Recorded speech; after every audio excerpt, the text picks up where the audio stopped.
Muy buenas noches, señoras, caballeros, bienvenidos al Gato al Agua. Fíjese que terminábamos la temporada pasada, se acordará usted, poniendo sobre la mesa el debate de los límites de la hispanidad. A propósito de estos hermanos peruanos residentes aquí en España que se manifestaron celebrando su día de la fiesta nacional al grito de españoles hijos de puta. Hombre, algo había que decir. Y además Fernando Paz lo dijo de tal forma que circuló por todas partes ya, en fin. Bueno, ya entraremos en detalles. Bueno, llegó el verano y las redes han ardido. Ha habido un montón de artículos sobre la cuestión. Pienso concretamente en uno de Carlos Esteban, en uno de Hughes, en fin, que han suscitado una enorme polémica. Porque, vamos a ver, la hispanidad como concepto define muy claramente una parte esencial de la trayectoria histórica de España. Y así era hasta hace 10, 15 años. No define una nacionalidad común. Claro, y como lo que ha ocurrido en los últimos 10, 15 años es que ha habido una afluencia masiva de ciudadanos de países hispanoamericanos aquí en la España peninsular, pues lógicamente se suscita un debate, claro. O sea, ¿realmente somos iguales? Y hay opiniones para todos los gustos. En este programa hay contertulios y periodistas hispanoamericanos y ya aportan muchísimo, y ya se imaginará usted que problemas de integración ninguno. Y al mismo tiempo es una evidencia que hay barrios, muy particularmente en Madrid, porque es el lugar que más inmigración de ese tipo ha recibido, pero también en otras partes de España, donde otro tipo de personal que proviene también del otro lado del Atlántico ha generado problemas. Y crea esa sensación de que ya no estoy en mi casa. Y esto es un hecho objetivo y hay que ponerlo encima de la mesa, porque lo que no tiene ningún sentido es negarlo. Lo que hemos visto en este mes largo de debates es que en realidad todo el mundo quiere negar la evidencia. Los partidarios de la hispanidad macha martillo porque dicen no hay ningún problema, todos somos iguales. Y dice, hombre, ¿cómo que no hay ningún problema que todos somos iguales? Y por el contrario, los que están en la pureza carpetobetónica dicen, no tiene nada que ver con nosotros, es como si fueran marroquíes. Perdón. Bueno, yo le puedo aportar mi pobre experiencia personal de estudiante en una banlieue de París. O sea, no tiene nada que ver, no tiene nada que ver. Aún así, hay un principio que yo lo sé decir en francés porque lo aprendí allí, que es aquel de que se rassemble, los que se parecen se juntan. Y eso pasa siempre. Y respecto a la gente que forma parte del núcleo central de la civilización hispánica, porque comparte buena parte de su propia historia colectiva, por supuesto su lengua, su cultura, su religión, pues hay quien se parece más y quien se parece menos. Y hay quien no se quiere parecer nada. Bueno, y es un debate que me parece que vale la pena poner encima de la mesa, porque acabamos de encontrar un límite objetivo a un concepto que hasta hace poco, no nos engañemos, solo funcionaba dentro del arsenal retórico de la derecha cultural y que ahora ha saltado y tiene la prueba de fuego de la realidad. Y me parece que es interesantísimo como experimento intelectual, y no solo intelectual, contrastar hasta qué punto ese choque con la realidad altera o no el concepto. En octubre viene Gullo, con lo cual ampliaremos el debate, pero me parece que hay que ponerlo encima de la mesa, porque es muy importante. Es muy importante precisamente porque España, desde el punto de vista histórico, en la hispanidad no es nada. Somos... Bueno, la Reconquista y el Lepanto también tienen su importancia, ¿verdad? Pero ya me entiende usted, desde el punto de vista de lo que decía Luis Suárez de la construcción de la historia universal. Ahora bien, si sigue siendo España, si no, no. Ah, y aquí estamos. ¿Y usted qué piensa? Bueno, esto es el principio de un debate, pero hoy lo seguiremos teniendo y, por supuesto, también en los meses sucesivos.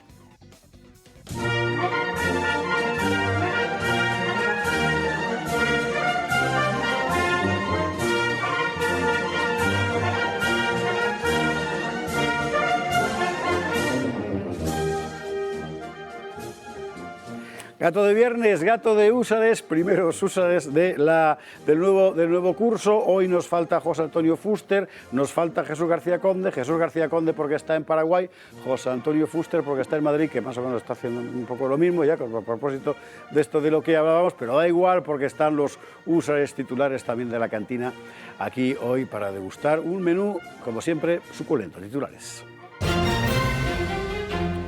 A Hortaleza hemos de ir. con una bota, con un calcetín, con lo que usted quiera, pero bueno, es que ha sido el estallido, se estaba viendo venir, tenía que pasar. Y sí, es verdad, el pueblo está harto de los menas y por tanto de todos los políticos, periodistas, jueces, etcétera, que han estado favoreciendo una situación completamente descabellada.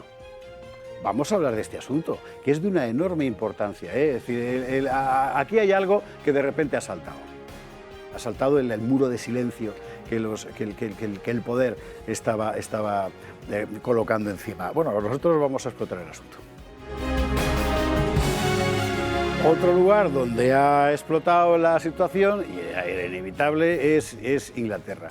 Lo que es asombroso, bueno, asombroso no es, pero es desolador. Es que en España nadie lo está contando. Aquí lo hemos contado nosotros el otro día con un reportaje muy bueno de Iago Soler, que hoy veremos otra vez. Pero aquí en España esto no está pasando, allí no está pasando nada. Bueno, pues no sabe usted lo que está pasando en Inglaterra.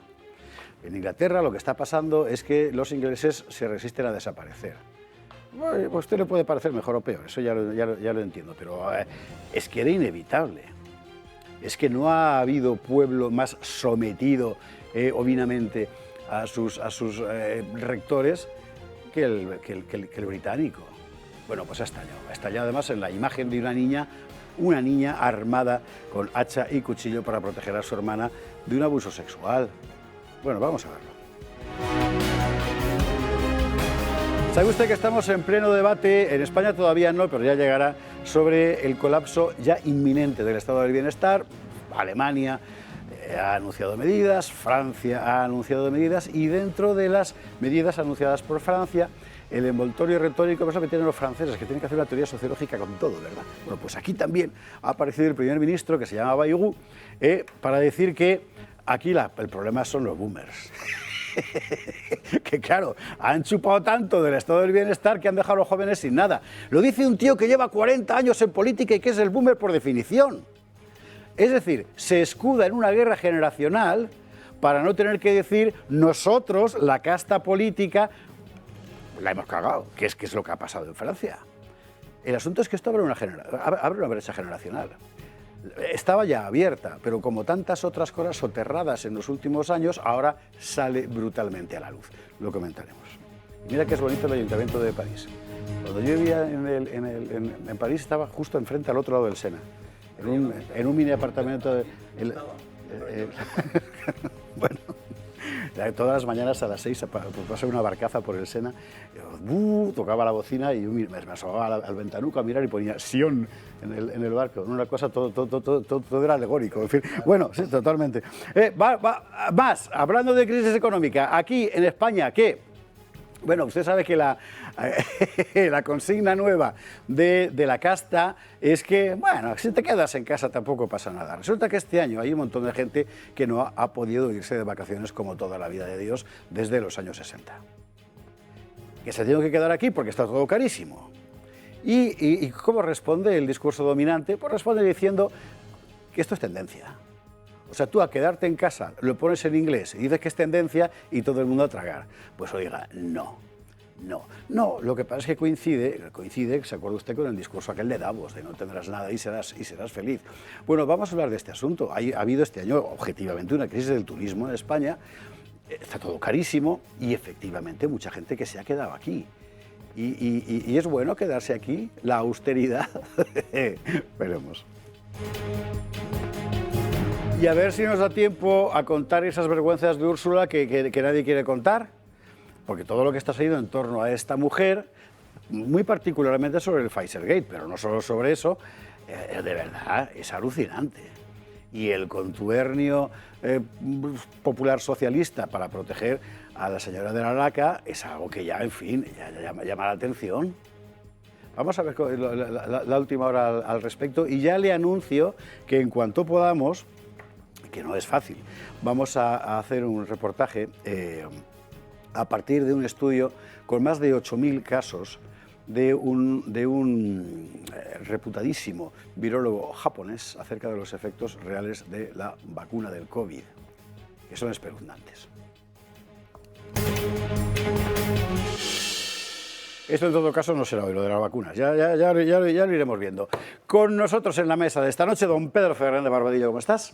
Pues encantado de estar en esta nueva temporada de Los Húsares, que la verdad promete, ¿eh? Hay que estar afilando el sable. Totalmente, para la que totalmente. ¿Tú has veraneado? Sí, sí. Bueno, he veraneado lo que me han dejado mis hijos, que he estado pendientes de sus entradas y salidas de la casa de Madrid, hasta que, claro, alguien se tiene que quedar en casa para cerrarla. Y no sé por qué, nunca es la señora, siempre es el señor.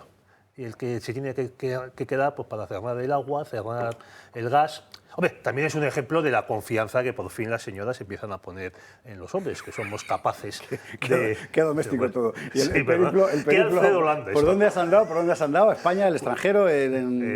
Pues al lado de Castellón, en Benicàssim. Hombre, Benicàssim. Sí, sí, un sitio muy tranquilo. La verdad, ahí no han llegado los incendios. Benicàssim veraneé yo una vez cuando tenía 14 años, hace muchísimo tiempo. Y aquello estaba creciendo, estaba llenándose de ingleses muy ruidosos y de rascacielos en aquella época. Estaba empezando, ahora no quiero ni saber cómo estará. El asunto es que recordaré siempre cómo después de una noche de farra absolutamente impresentable de algunos hijos de la Gran Bretaña, que no dejaron dormir a nadie, yo, como no había dormido apenas, pero tenía 14, 15 años, me fui a comprar el pan bien tempranito y según iba a la panadería me encuentro en el centro geométrico de un montón de rascacielos llenos de ingleses borrachos durmiendo la mona, a un escocés que sale con su gaita y una cornamusa, se planta en medio y empieza a ¡puu! Para mí aquello fue, o sea, me sentí, luego cuando vi Braveheart lo entendí. Realmente eso es Escocia, me pareció maravilloso. O sea, bueno, Escocia es fastidiar a los ingleses. Totalmente, sí. Sí. O estimularlos, como luego veremos. Bueno, Pedro, bienvenido, buenas noches. Don Carlos Esteban, ¿cómo estás? Muy bien. Tú eres de los que han hecho... ¿Cómo se llama? Staycation. Se llama Staycation. Staycation, sí. Aquí antes era estacazo, eres Staycation. Sí, en el Baden-Baden de la Mancha. No, yo quería puntualizar una cosa con la que no estoy de acuerdo contigo, y como es la primera vez que yo recuerde que no estoy de acuerdo contigo, lo tengo que decir. Has dicho lo de... Porque este país, sin la hispanidad, no es nada, o no sería nada. Yo es que soy un pequeño español, en el sentido de que para mí lo más importante no son ni glorias pasadas ni nada, es lo que tengo, lo que hay, el país real, ¿qué tal? Y me daría igual. Por eso España, eres pesimista normalmente. No, España es un país incluso que me abruma, porque efectivamente es uno de los países que han dejado una mayor huella en la historia universal. Pero si España fuera, o si yo hubiera nacido en un país de tipo Chequia, lo amaría igual. Quiere decir que para mí es... No tiene nada que ver el amor a la patria de uno con el juicio, creo yo, sobre el peso histórico. Y luego ¿no? en eso de efectivamente del debate que se ha montado, no, pero es que pero que son mejores que los marroquíes. Da la sensación... ¿Mejores? No, quiero decir que un poco el debate... la gente, sí, no lo que he dicho yo, sino lo que comenta exacto, la gente. Lo que da la sensación es que nos quieren decir, elegid porque lo que es de cajón es que tienen que venir muchísimos. Oye, mira, bueno, es una perspectiva, sí. Elegir. Es que no tenemos por qué elegir. No, es que no tenemos hijos y somos muy pocos. ¿Y quién ha dicho? Vamos a ver, es decir, ¿quién ha dicho que un país con pocos habitantes tenga que ser pobre o mísero o infeliz? O infeliz, efectivamente. No veo por qué. Antes de irnos a la publicidad, vamos a debatir un poco más sobre la cuestión. Antes querría presentar... Hombre, si tienes una estafa Ponzi, como es la Seguridad Social, pues no te queda otro remedio. Pero claro, tú te lo has montado así. Hablas de lo tuyo, no de lo mío, o sea, no de lo que yo estoy yo. No. Digo que vamos a seguir con ello. Antes presentamos a Fernando Paz para cerrar la mesa. ¿Qué tal? Buenas noches. Muy bien, ¿qué tal? ¿Cómo estamos? Pues bien. ¿Tú también has estado en el Baden-Baden de la Mancha? Como yo, por cierto, que tampoco he salido. Yo no he estado veraneando, he estado goteando. O sea, he tenido gota. Con lo cual, quiero especificarlo porque otros pueden pensar que... Sí. No, con esto. Bueno, estas las rozas, que se está muy bien. Como me muevo mucho a lo largo del año, pues mira, hay que descansar. Eso también es verdad, ¿eh? En algún momento. Estás todo el día de verdad, de hace Calameca. A estas horas que se emite este programa, un servidor, Dios mediante, estará en Binéfar, provincia de Huesca. Hablando, la Litera. ¿Eh? La Litera, se llama la marca esa, ¿no? Sí, hablando de Aragón y la Reconquista, porque siempre la Reconquista se habla de Asturias, y Aragón, ¿qué pasa? Que no, pues también. Y un servidor de ustedes y el que me acompaña a mi derecha, don Pedro Fernández Barbadillo, estaremos en Algeciras hablando de Alucemas, que se cumplen 100 años y que como el gobierno no quiere, sí, señor, no quiere conmemorarlo, pues vamos a estar nosotros taza y media con Iván Vélez, Nico Roa, etc. Pero no querría terminar esta breve intervención inicial sin decir algo al respecto de lo que ha dicho Carlos. Yo, al revés que él, creo que si hubiera nacido en Yakutia, seguiría amando a España. De hecho, yo tuve un amigo, esto es verdad, en la Universidad Complutense de Madrid, que era polaco, nacido en Gdynia, y él decía que él no era polaco, que él era español, que él amaba a España por encima de todo. Era una cosa sorprendente. Bueno, no hay creo muchos, que mucho en Polonia. lleno, hay holandeses, yo conozco a varios. Pero que lo digo de verdad. Un americano de Wisconsin. Al margen del amor a la propia tierra, lógicamente, ¿no? Y en el caso de que no es español, pues a su ascendencia, al margen de eso, es la admiración por una obra histórica, la admiración por una nación y la admiración por un pueblo, por lo que ha hecho en la historia. O sea, yo no soy... Tú eres un español bismarquiano, de la pequeña España. Yo soy más de la una cosa que España. es que no quería intentar traducirlo, pero es imposible. De ¿Por la qué que hablaba bismarquiano? Chesterton. Porque Bismarck no quería la gran Alemania, me refiero, ¿no? Entonces, en ese sentido... Quería la Gran Prusia. Sí, pero no la gran Alemania, no. Quiso una Alemania protestantizada, una Alemania Kulturkampf y todo aquello, y tal, quería una pequeña Alemania frente a las ideas de la Grossdeutschland y tal. Pues de la misma manera, yo la Gross le España. criticaban mucho porque él era contrario al Imperio Británico en el momento en que el Imperio Británico... perdón? A Chesterton. A Chesterton. Y entonces se metían con él utilizando un epíteto que era Little Englander. Claro. Que es que no sé cómo se podría traducir, pero yo soy un Little Englander, pero de Un España. pequeño inglés. No, porque Englander no es English, no es... No, bueno, es Englander. Es Un como españolico. Exactamente, es como un españense, un pequeño Sacerdote. No, vamos a ver, sí, pero la realidad objetiva es la que es. Sí. Oye, no. Tienes, con lo pero que tú has yo recibido... miro la historia de España, esas glorias y tal, como dice el himno valenciano. Las glorias de España. Y sinceramente, o sea, qué bien, qué maravilla y tal, pero... De verdad, yo soy heredero de esto. De verdad, esta España es heredera. Pues ahí donde te ves, sí. ahí donde te ves. Sí, señor. Sí, Claro. sí. Podrá ser un heredero degenerado, Vale, que no es tu caso. Que no es tu caso. Y Saddam pero Hussein es un heredero de los hititas. No, eso ya va a ser... No tiene nada que ver. Eso de hecho para... La provocación eso es clásica del señor Esteban. Parece de izquierdas, joder, eso es como... Claro. No, vamos a ver, a mí me parece que, por dejar claro el asunto, vamos a dedicar 5 minutos, si os parece, de la vinculación del problema hispanidad con el problema inmigración. En realidad es una vinculación puramente casual. O sea, no hay tal vinculación. O sea, la hispanidad es un concepto que se define en un cierto momento para Matías de Vizcarra, sacerdote vizcaíno, ¿no? En Argentina, para decir aquí hay un fondo de civilización común. Y eso es objetivamente cierto. Y dentro de ese fondo de civilización común, como podía ocurrir, por ejemplo, en la civilización romana en el siglo V, hay gente más romana y gente menos romana. Claro.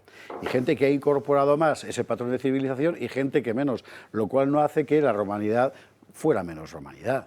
Existía igual. La hispanidad en ese sentido representa, desde mi punto de vista, una cierta idea de civilización que no tiene implicaciones directas, creo yo, en modo alguno, ni en cuanto a homogeneidad étnica, ni en cuanto a homogeneidad de instituciones políticas, ni unificaciones, ni nada necesariamente. Pero es que tú has dicho una expresión que es fundamental en este debate y que todo el mundo la elude, y es homogeneidad étnica. Da miedo, porque da miedo, porque parece que está relacionado con la raza, la biología y todas esas cosas, da mucho miedo.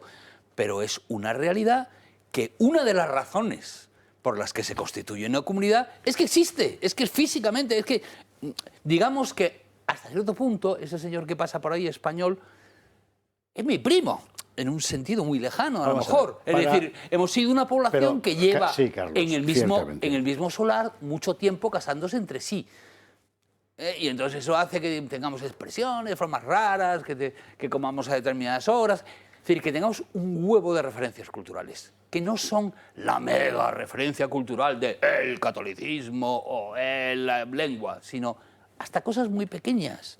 Yo qué sé, si yo digo, me he pasado el santo día tal, tú si eres un inglés que ha aprendido español fantásticamente, dices, santo, ¿por qué es santo el día? En cambio, si eres español, lo entiendes automáticamente. Realmente quieres decir otra cosa cuando dices el santo día, pero por no emplear una palabra malsonante, Claro, dices santo, lo que quieres decir es otra cosa. ¿No? De cuatro letras. Pero yo creo que aquí, Hombre, no sé si yo creo mi que aquí se abuela está haciendo quería de decir verdad y lo apuntaba José Javier, una paella muy rara. Sí. O sea, estamos mezclando muchas cosas. Mezclando condimentos que no ligan. Que efectivamente. O sea, aquí hay una primera cosa que es que hablamos de Hispanoamérica, pero solo se puede hablar de Hispanoamérica a un nivel muy alto de abstracción. Realmente, con lo que nos encontramos es con que no hay un inmigrante hispanoamericano. No. O sea, hay Claro muchos, que no, hay un peruano, tanto por hay su un- origen étnico Claro. como territorial. Es decir, no son lo mismo los caribeños dominicanos, que sabemos que dan los problemas que dan, y esos problemas no los generan los argentinos. Ese tipo de problemas, a lo mejor generan otros, que me perdonen los argentinos, que es lo que me falta, peruanos, argentinos. No, pero es verdad, es decir, joder, son realidades muy distintas y muy diferentes también por cosas que tú a veces apuntas, que hay 200 años de historia de separación y tal y cual. Exacto. Eso es lo primero. Y luego creo que aquí hay un tema que es lo fundamental, en donde estamos mezclando tres cosas distintas. Una cosa es la historia.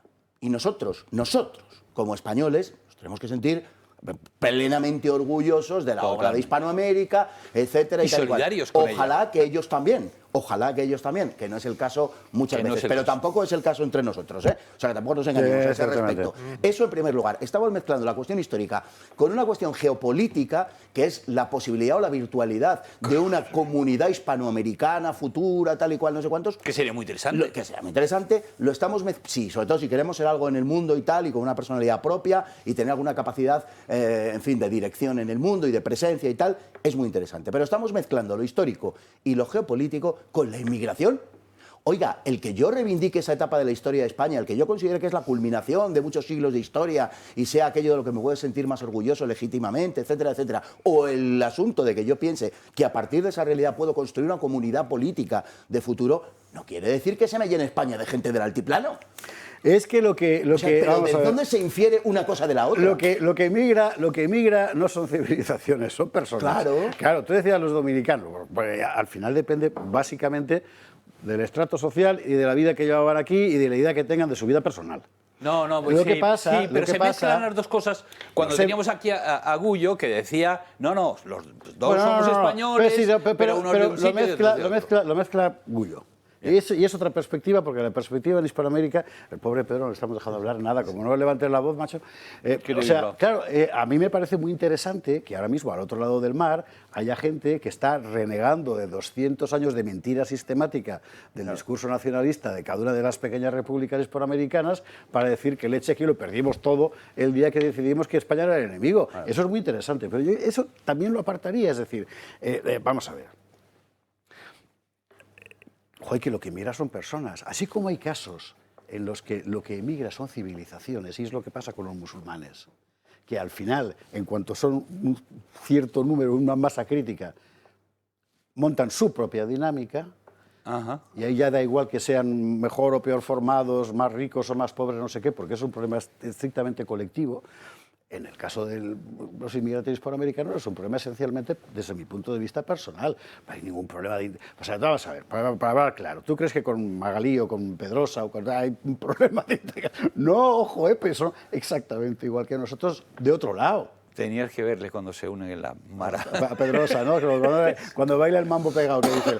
No, bueno, claro, varía muchísimo, ¿no? Pero yo es que me parece que el gran error es introducir el elemento hispanidad dentro de la evaluación del problema inmigración. Claro, Es que me parece que claro. lo distorsiona. Efectivamente. Que lo distorsiona, Pero ¿no? es decir, lo distorsiona porque hay gente, hay hispanistas que piensan eso, que dicen Bueno, que es que bien. somos una nacionalidad y en un digamos que momento- la ilusión es la idea de que seamos peruanos, Pero no es ibéricos y verdad. tal. Hombre, ya. Es que no es verdad, evidente que- claro, pero como los peruanos Pero, del otro día, ¿no? bien. Y yo creo que interviene el elemento hispanidad en un segundo momento, que es el momento de integración. Sí, claro. Claro, ahí es determinante. ¿no? Claro, pero no sé, en fin, vamos a dejar a Pedro, Bueno, pues, que está aquí. Oye, es que después del debate que estáis teniendo, poco más puedo añadir yo, porque lo habéis fijado muy bien. El asunto, o sea, se está metiendo en el puchero de la inmigración, y que ya hemos visto para qué la quieren algunos, la inmigración, que han salido las grandes empresas de distribución pidiendo todavía más inmigrantes para que atiendan en sus líneas de cajas. Y los sindicatos, ¿de acuerdo? Sí. Pero, o sea, para hacer un trabajo que no quieren hacer ni los españoles ni los inmigrantes que están aquí. Y entonces para eso necesitan traer todavía más inmigrantes. Entonces alguien te dice, no, que vengan colombianos que hablan español y que son muy simpáticos. Y entonces de ahí se deriva que la hispanidad es un pegote. Y dices, no.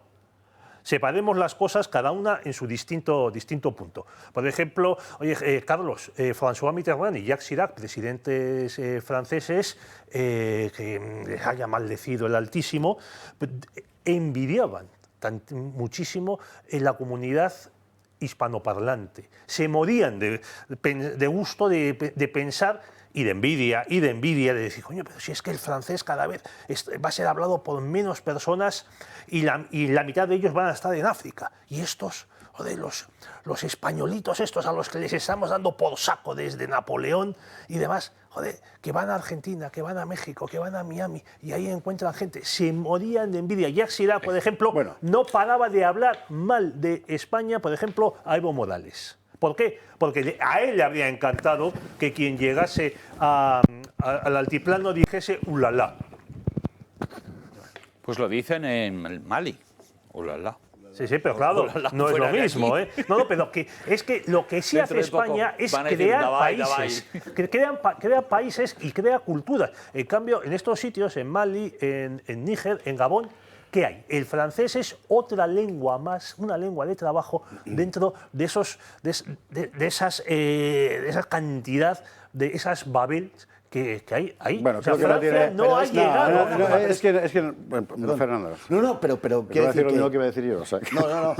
Por favor. Quiero decir que de ahí, que es que esos son consideraciones, como digo, tipo histórico y geopolítico, y lo que no entiendo, de verdad, salvo que haya una intención bastante aviesa en la derivada en cuestión, claro, pues esa es la cuestión. Lo que no entiendo es que de ahí se infiera que sí, que venga aquí todo el mundo y que tal. Oiga, no, además determinadas comunidades procedentes de Hispanoamérica, si vienen de forma masiva, sí alteran nuestra realidad. Eso es así, y lo apuntabas tú, Carlos, hace un momento, porque es verdad, hay que hablar. Claro que hay que hablar del componente étnico, pero por supuesto que hay que hablar del componente étnico. Europa es blanca, o sea, en el sentido en el que lo hemos conocido. Hombre, en el sentido en que lo hemos conocido. Si Europa se convierte en un continente negro, como era África, pues no tenemos Europa, tenemos África. Es tan sencillo como esto. Alguien cree que esa inercia va a poder mantenerse pese al cambio de población y no va a ser así. Y lo digo para los bien intencionados, que son muy pocos, pero los hay. Decía Charles de Gaulle, en una célebre frase recogida, creo recordar que por Perefit, que una política del partido golista, lo recuerdo hoy, tuvo que dimitir, pero bueno, las cosas son como son, lo dijo. Francia es un país blanco, europeo y cristiano. Claro. Y está fantástico que haya franceses amarillos, negros, marrones y del color que sea, pero solo si son una minoría. Porque si son mayoría, Francia dejaría de ser Francia. Esto hace medio siglo era una evidencia. Hoy medio siglo, es si lo una aplicas, blasfemia. Si lo dices desde otro país fuera de la eurosfera, no hay ningún problema. Tú dices, Congo es un país negro, tal, no sé. No hay problema. Bantú, y no sé. No pasa nada. Que se vayan los blancos. No pasa nada. Nadie se escandaliza, oye, pero ¿cómo puedes decir eso y tal? Pero bueno, eso tiene que ver con la corrección política. Es decir, hay una corrección política instaurada por la cual tú puedes llevar hasta donde quieras la defensa de las supuestas minorías o de los agraviados, mientras que la de los explotadores y en quien encarna todo lo peor del mundo y de la civilización occidental, no puedes hacerlo. Tú puedes en público, tú puedes hacer chistes sobre, yo qué sé, que las mujeres son capaces de hacer 3 cosas a la vez y el hombre no, lo cual es una idiotez, es mentira, pero da igual. No sé, ha tenido la fortuna de que ha cuajado y tú haces este chiste o haces este comentario y no pasa nada, nadie se escandaliza ni te va a llamar al orden. Ahora di tú, no sé, que las mujeres conducen peor que los hombres, simplemente esto. Di tú eso, y no es por insistir, que ya lo dije una vez, pero es verdad, di tú esto. Te matan, estás muerto, no sé si estoy muerto. Bueno, da igual, es decir, no digo que sea verdad ni mentira, es el comentario en sí, da lo mismo, o sea, no se trata de sacar estadísticas porque van a decir, no, conducen mejor las mujeres porque tienen menos accidentes, todo lo que tú quieras. Que no se trata de eso, se trata de la posibilidad de decirlo sin ser reconvenido públicamente. Venga, yo voy a decir un chiste así para que me reconvengan. Venga, y que vamos a la publicidad, vamos. Tú sabes que se está discutiendo, No, se está discutiendo la posibilidad de que el próximo James Bond sea una mujer. ¿El próximo qué? James Bond sea una mujer. Sí, sí, efectivamente. Hay una polémica y tal. Y dice, no, sería maravilloso. Coches caros, explosiones, peleas. Y eso solamente para aparcar. Joder. Estamos Madre mía. Sí. Acabamos con un chiste para irnos a la publicidad, precisamente sobre la cuestión hispánica. Es que lo subió a X Miguel Ángel Quintana Paz y me hizo tanta gracia. Llega una periodista de allá, de Perú, exactamente, Perú o Bolivia, no lo sé, exactamente igual que la de aquí. O sea, los periodistas son... Y lo sé, ¿eh? Empecemos iguales. Bueno, en plena tragedia, la gente, los pobres cholos con sus ponchos y sus gorros y tal, en la puerta de sus casas derruidas por entero. Y se acerca la señorita y dice, disculpe, se cayó su casa con su terremoto. Y dijo, no, la desmonto todas las noches para volver a montarla por la mañana, la concha de tu... Genial, desde luego. Eso es hispanidad también, mire usted por dónde. Venga, a la publi y a la vuelta de la publi vamos a ver el tema de Hortaleza y lo que está pasando en Inglaterra. Y luego, por cierto, a propósito de esto de las identidades, hablaremos con Cristian Jiménez del Instituto Carlos V, que inaugura actividades en Barcelona. Sí, enseguida.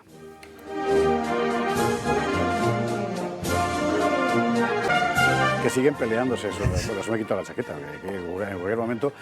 Lo de Hortaleza es muy importante. Para empezar, es una tragedia.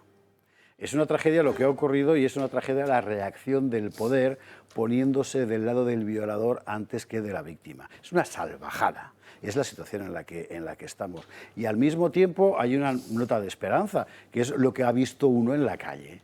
Y lo que ha visto uno en la calle es un pueblo que ya no traga, porque lleva años y años y años sintiéndose culpable y ahora ya empieza a sentirse realmente víctima, que es de lo que se trata. Y la gente está hasta las narices.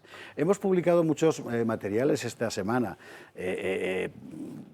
tanto reportajes nuestros como testimonios de gente. De todos ellos, y por similitud a lo que ha ocurrido, más o menos, a lo que ha ocurrido en Inglaterra, hemos escogido uno. Podría haber sido cualquier otro, pero ha habido uno que a mí me ha llamado particularmente la atención porque me parece que es que lo dice todo. Es que lo dice todo. Y lo dice alguien que no es un intelectual, una periodista, no es una política, es una chica de allí. Es esto. Cadena perpetua para estos agresores. El único que realmente está velando por las mujeres y el único que se ha pronunciado desde el minuto 1 cuando agredieron a la chica en Alcalá, cuando han agredido a esta niña de 14 años en Hortaleza, y los únicos que han venido aquí. Que me expliquen dónde está el gobierno, dónde está Sánchez y dónde ha ido mi dinero. Porque para gastárselo en prostitutas sí que se han dado prisa. Cuando su pueblo les necesita, me voy. Así van. Así vamos.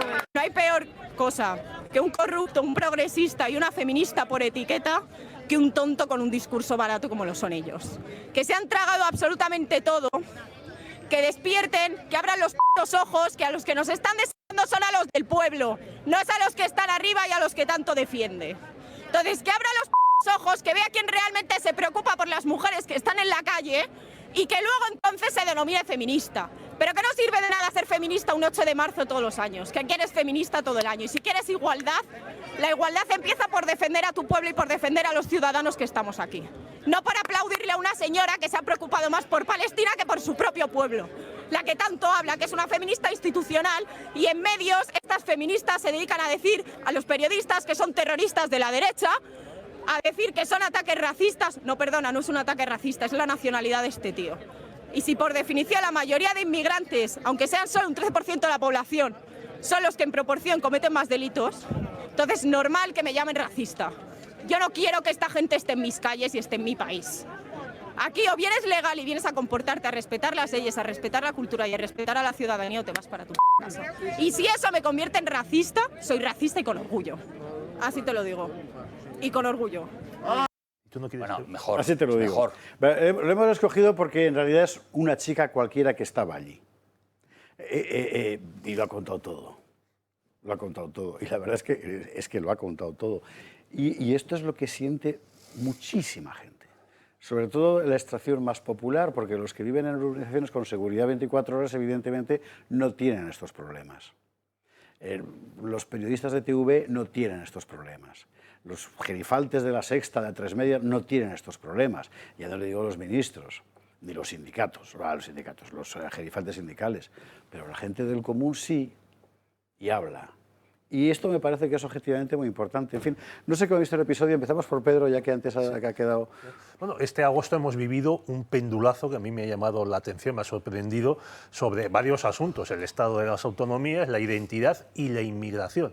Empezó con el asunto de este pueblo de Murcia, Torre Pacheco, perdón, y ahora es lo de Hortaleza. O sea, se está viendo que estos que venían a brillar, que vienen los mejores, que vienen a pagarnos las pensiones, o como dicen algunos socialistas, a limpiar el culo a nuestros abuelos, pues que es lo más racista que he oído entre ellos en mi vida. Viene auténtica gentuza.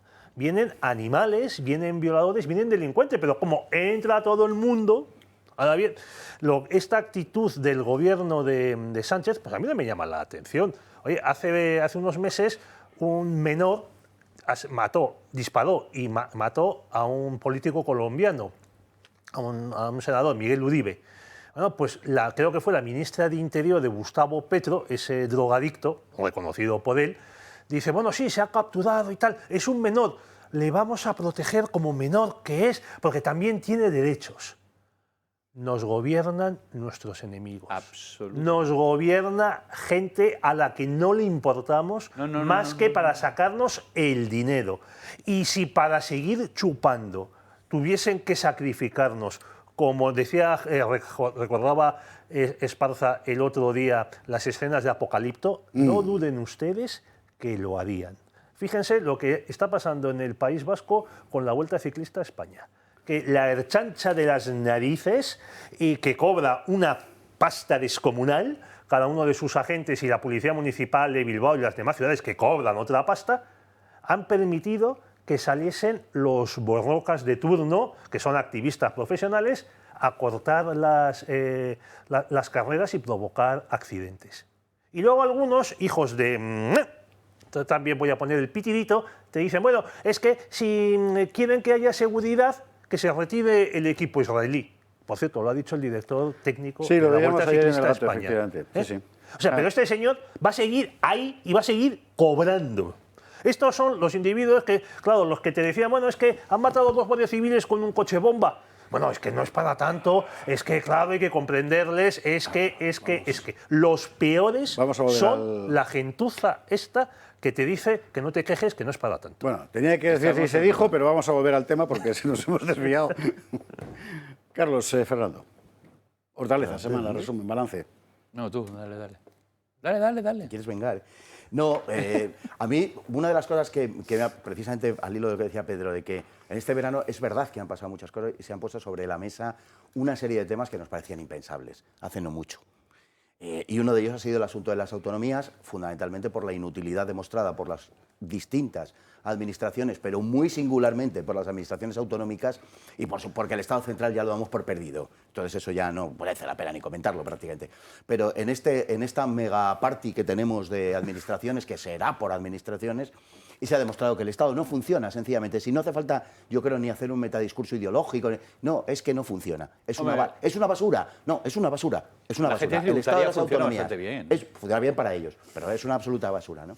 Y uno de los temas que han salido, y yo creo que se están haciendo cada vez más evidentes ya para todo el mundo, es la diferencia, de verdad, entre la opinión pública y la opinión publicada que decía Felipe González. Sí. Yo creo que se está quedando... Mira, en las últimas horas...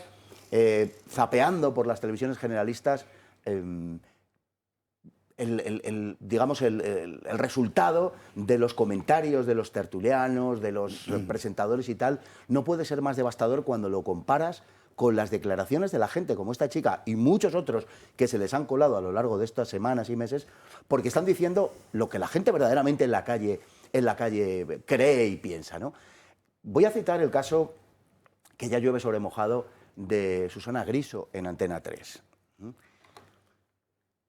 Cuando sucedió la violación de esta chica frente al centro de Menas de Hortaleza, su comentario fue lo que nos faltaba. O sea, no fue apiadarse o apenarse o denunciar la violación de la chica en sí, sino lo que nos faltaba. Con la marea antiinmigracionista que hay, con Vox, porque no se le cae de la boca la palabra Vox a esta señora en todo el día, con todo lo que está pasando, lo que nos faltaba. Esta es la misma que cuando un hijo de puta, yo sí lo voy a decir, Pedro, me vas a perdonar, cuando un hijo de puta en Francia se dedicó a degollar unos niños en un parque, ¿os acordáis? Algunos de los cuales eran bebés y tal. Esta lo primero que comentó fue, estos son votos para la extrema derecha. Bueno, esa es, en esencia, la actitud de la casta periodística en España. Eso es la visión y la traducción a elementos puramente políticos, a análisis puramente políticos de lo que pasa. Y eso traiciona cuáles son sus intenciones últimas. Realmente ellos se lo explican todo y les importa todo en clave política e ideológica. La gente que padece esto, la gente que padece atracos, violaciones, asesinatos, desorden social, en fin, por no hablar de cuestiones laborales, etcétera, la gente que padece esto no les importa nada si no se traduce en cuestiones políticas. Y esa es la realidad, y lo estamos viendo de una forma, como digo, absolutamente evidente en los últimos tiempos. Están en otro mundo, literalmente, pero en otro mundo, los miembros de la casta política y la gente, la sociedad y la realidad va por otro lado. Espero que pronto tengan una buena bofetada de realidad. Yo a veces, bueno, a veces no, muchas veces en este programa he dicho eso de la derecha tenemos siempre razón, ¿no? Pero la verdad es que no me refería, o sea, cuando hablaba de la derecha, realmente lo que quiero decir y lo que yo entiendo por derecha, sensulato, es el ideario basado en la realidad, ¿vale?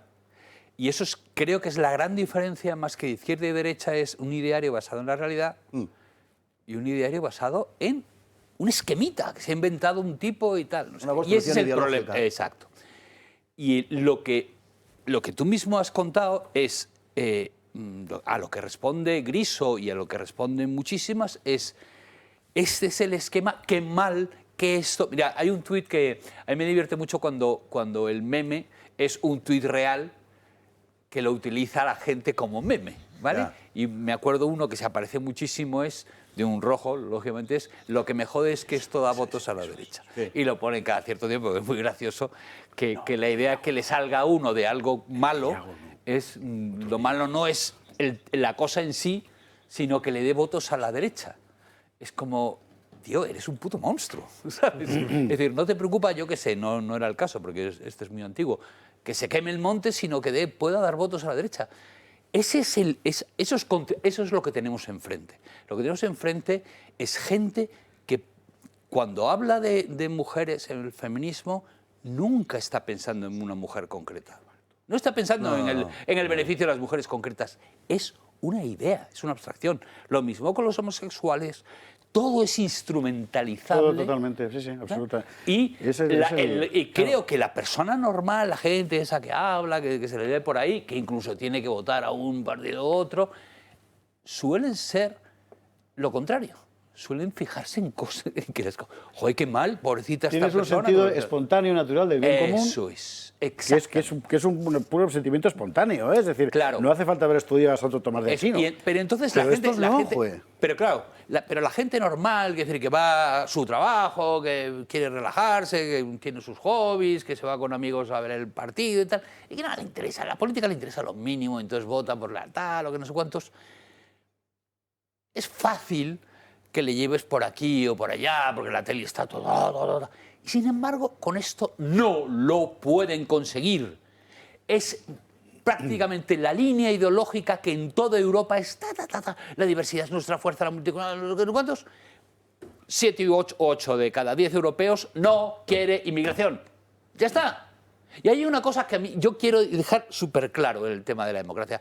Habréis oído hablar muchísimas veces de gente que hace críticas a la democracia, pues no deberían votar los tontos, no deberían votar los incultos, ¿no? Era lo típico cosa que se dice, este no debería tener el voto. Bien. Los boomers. Eso no digo yo que no digo yo que no tenga cierta base o cierta que se pueda discutir.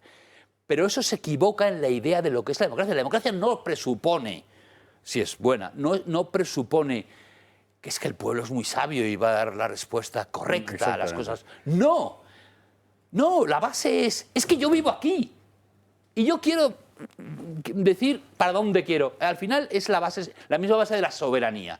Es que yo quiero ir por aquí. No, pero es que un experto... Oye, me quiero casar con Pepita. No, mira, un experto ha decidido que es mucho más, te va muchísimo más. Por una Los niños van a ser más guapos. Eso es. O lo mismo, llega un gran decorador a tu casa y dice, no, ese mueble... Nadie actúa así. En ese sentido, la democracia tiene sentido. Es decir, en ese sentido de que es que yo quiero que mi país, sea así, con nuestras cositas. A lo mejor quiero... Pero esto no es lo más eficiente. Pues bueno, a lo mejor no es lo más eficiente, pero lo quiero así. Y España no quiere más inmigración. Entonces, por favor, élite de los cojones, deja de decirme, eres malo por no querer esto. Eres racista, eres xenófobo. Me cago en la leche. Xenófobo ha acabado definiendo algo que es persona normal. Porque las personas normales prefieren lo propio al ajeno. Al revés, es endófobo lo que tendría que ser. Qué cosa más extraña. Odia lo suyo. Pregúntale a un chino. Tú dile a un chino que tiene... No, oye, ¿por qué no tratáis igual a los extranjeros que a los chinos y tal?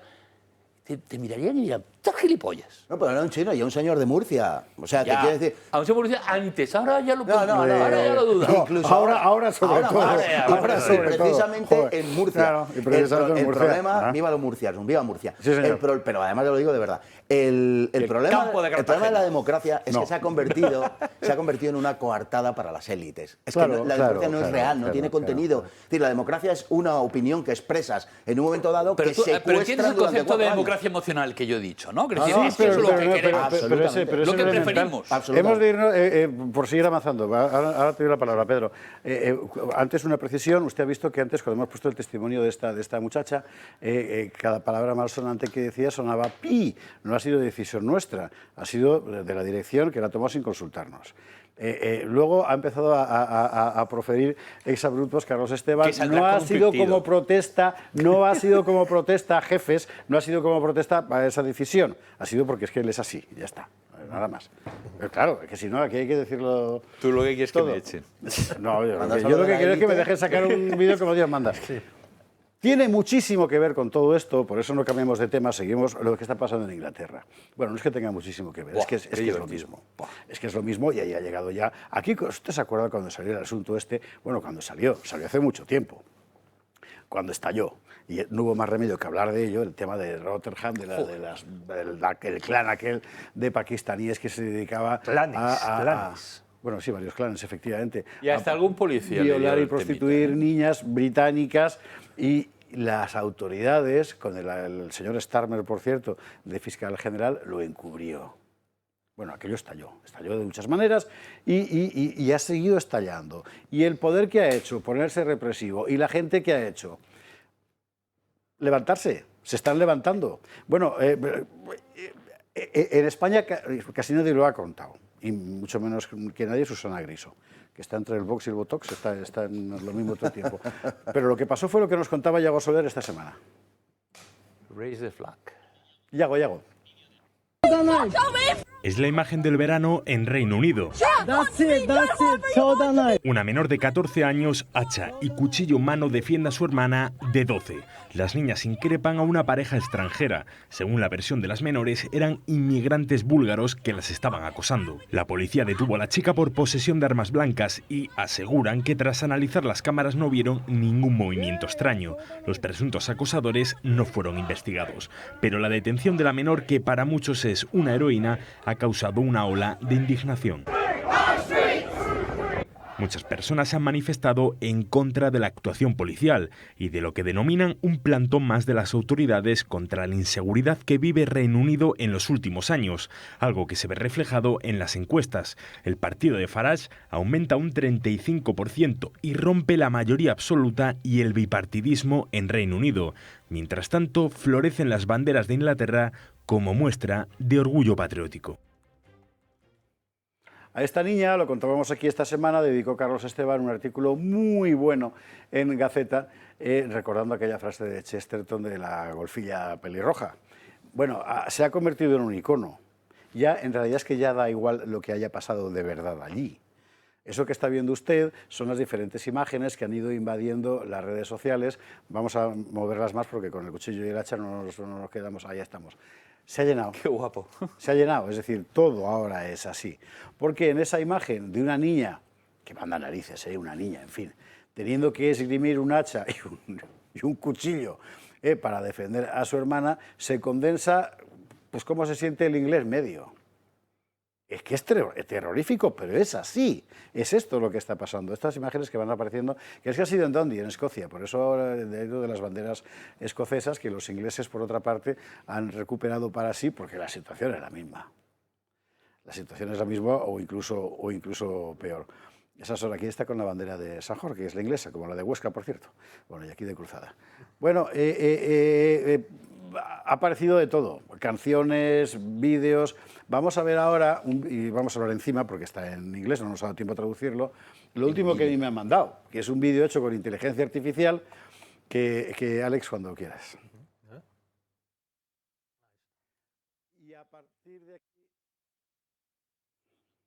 Y a partir de aquí hemos quitado el sonido porque aunque la música es bonita, no obstante, pero bueno, ¿se puede poner el sonido? No, ¿verdad? Lo hemos bajado el sonido, ¿verdad, Alex? Si es inteligencia artificial. Está sin el sonido por la cosa de los derechos de YouTube. Pero, tú no sabes la gaita, ¿qué es esto? La gaita, la gaita nunca mejor dicho. Todo lo que va apareciendo ahí, lo que va contando la narradora en este vídeo, es el disparate absoluto en el que las élites del Reino Unido han sumergido a su población. Y esas élites son políticos, son periodistas, son banqueros, son sindicalistas, como aquí, ¿verdad? Y debajo, ¿qué es lo que hay? Pues un pueblo que está harto. Pues mira, hace 4 años se produjo esa retirada vergonzosa de Occidente de Afganistán. Hace 4 años. Bueno, hace un poco, creo que fue el diario El Telegraph, publicó que el gobierno conservador británico, o sea, el equivalente al PP aquí, estaba todavía ofreciendo a miles de afganos, hasta 24.000 de ellos, instalarse en Gran Bretaña como refugiados, como asilados políticos. Claro, el escándalo... ¿Qué país no querría 25.000? Además, afganos. Sí. O sea, que no defendían su país de los talibanes, sino que te los traías a Gran Bretaña porque que si habían luchado, que si habían sido intérpretes de los británicos, o habían sido cocineros, o vete tú a saber. Y a sus primos, sus primas, sus tíos, sus abuelas, etc. Y todo pagado con el dinero del contribuyente británico. Y esto, por supuesto, un programa secreto que los laboristas han mantenido en este año que llevan funcionando. A ver, la gente está efectivamente harta. Y también el verano pasado, tú te acordarás sobre todo, Carlos, con los ataques que hubo por parte de inmigrantes a niñas y mujeres sobre todo, hubo una serie de protestas en las calles y Starmer envió a la policía, buenos sicarios, a repartir estopa que daba gusto a los particulares y a detener a la gente. Un año después, esto no lo pueden hacer ya. Esto es inaguantable para el propio régimen. Hace también un año, quiero recordarlo, alguien asesinó a un niño de 11 años a puñaladas en un pueblo de Toledo, Mocejón. No hemos vuelto a saber nada de este asunto. Apareció como supuesto culpable un individuo que decían que español, que tenía algunos problemas, que si era un enfermo mental, etc. Está en la cárcel, ha pasado, eso nos dicen, ha pasado un año y no sabemos absolutamente nada de ello. Sí, la prensa y los poderes públicos están en censurar, en perseguir, en acosar a los pueblos, a los que protestan, pero esto ya es... Vamos, ya se ha roto el dique y la inundación llega. Pues sí, a mí me da rabia, lógicamente, que Inglaterra nos adelante en esto, pero claro, también... Sí, pero también ¿en qué situación están? No, claro, también es verdad, efectivamente, lo que iba a decir, que nos lleva mucha delantera. Esto empezó con Blair, ¿os acordáis? Blair lanzó un proyecto que se llama Cool Britannia, ¿vale? Ahí os sabéis la canción de Rule Britannia, sí. Pues era Cool Britannia, ¿no? Es decir, vamos a hacer... Gran Bretaña no es ya... No lo sabe la mayor parte de la gente. Bueno, Rule Britannia... Vale, Rule Britannia seguro que usted lo ha ido... Aparece el típico inglés con la casaca roja y el peluquín blanco y tal, y suena... Eso es Rule Britannia. Y es el himno oficioso del poderío... Del poderío, sí. Pues bueno, pues el caso de Cool Britannia era un proyecto que venía a decir Gran Bretaña es todo el mundo que se aparezca aquí, ¿vale? No tiene ninguna relación ni con etnia, ni con historia, ni con cultura, ni con nada, ¿vale? Y entonces empezó a hacer una promoción muy agresiva de todos los recién llegados a Gran Bretaña. Pero lo curioso es que Blair pierde, gana Cameron, y han gozado de 15 años de gobiernos conservadores, 15 años. Y no han hecho otra cosa que aplicar la misma receta. En toda Europa. El problema es, claro, ya no podían más los británicos, entonces votan a los laboristas, tienen idénticamente lo mismo y dicen, bueno, ¿y ahora qué hacemos? ¿Y ahora qué hacemos? Han nombrado los británicos, o sea, Gran Bretaña tuvo un primer ministro indio. Imagínate si Lord Mountbatten le van a decir... O sea, primero vamos a la India y la dominamos y ahora un indio viene y nos domina a nosotros. Es una cosa muy surrealista. Porque era el líder de los conservadores. Y ahora el líder de los conservadores es una... Paréntesis. Nigeriana. No, este señor que se llamaba Sunak, que era de origen indio, efectivamente, enteramente britanizado, pero bueno. No, de origen indio no era indio, vamos, y hasta de religión. Escucha, su religión era el dinero. Bueno, Sunak llega al poder después de un golpe de estado financiero, que eso es lo que pasa en el Reino Unido, para quitar a la señora aquella que nunca me acuerdo cómo se llama. Liz Truss. Eso es, la Liz Truss. La que mató a Isabel II. Porque los poderes fácticos se mueven para colocar a este señor. Es decir, es globalismo puro que pone a su candidato, exactamente igual que los ha puesto en toda Europa. Bueno, pues ahora los nacionalistas escoceses, los nacionalistas escoceses eligieron a un primer ministro pakistaní. Ya, y Londres a un alcalde, y los irlandeses a un indio, en fin, y los galeses a uno que venía de Zambia. Sí, una cosa maravillosa. Bueno, el caso es que ahora el líder conservador es una... negra que cuando le medio reprocharon que podía tener... Ella era nigeriana, nacida en Nigeria. Usted y tal, no lo decir. No, yo no me siento... ¿Cómo voy a sentirme nigeriano? Yo me siento yoruba. No, claro. Tócate los huevos.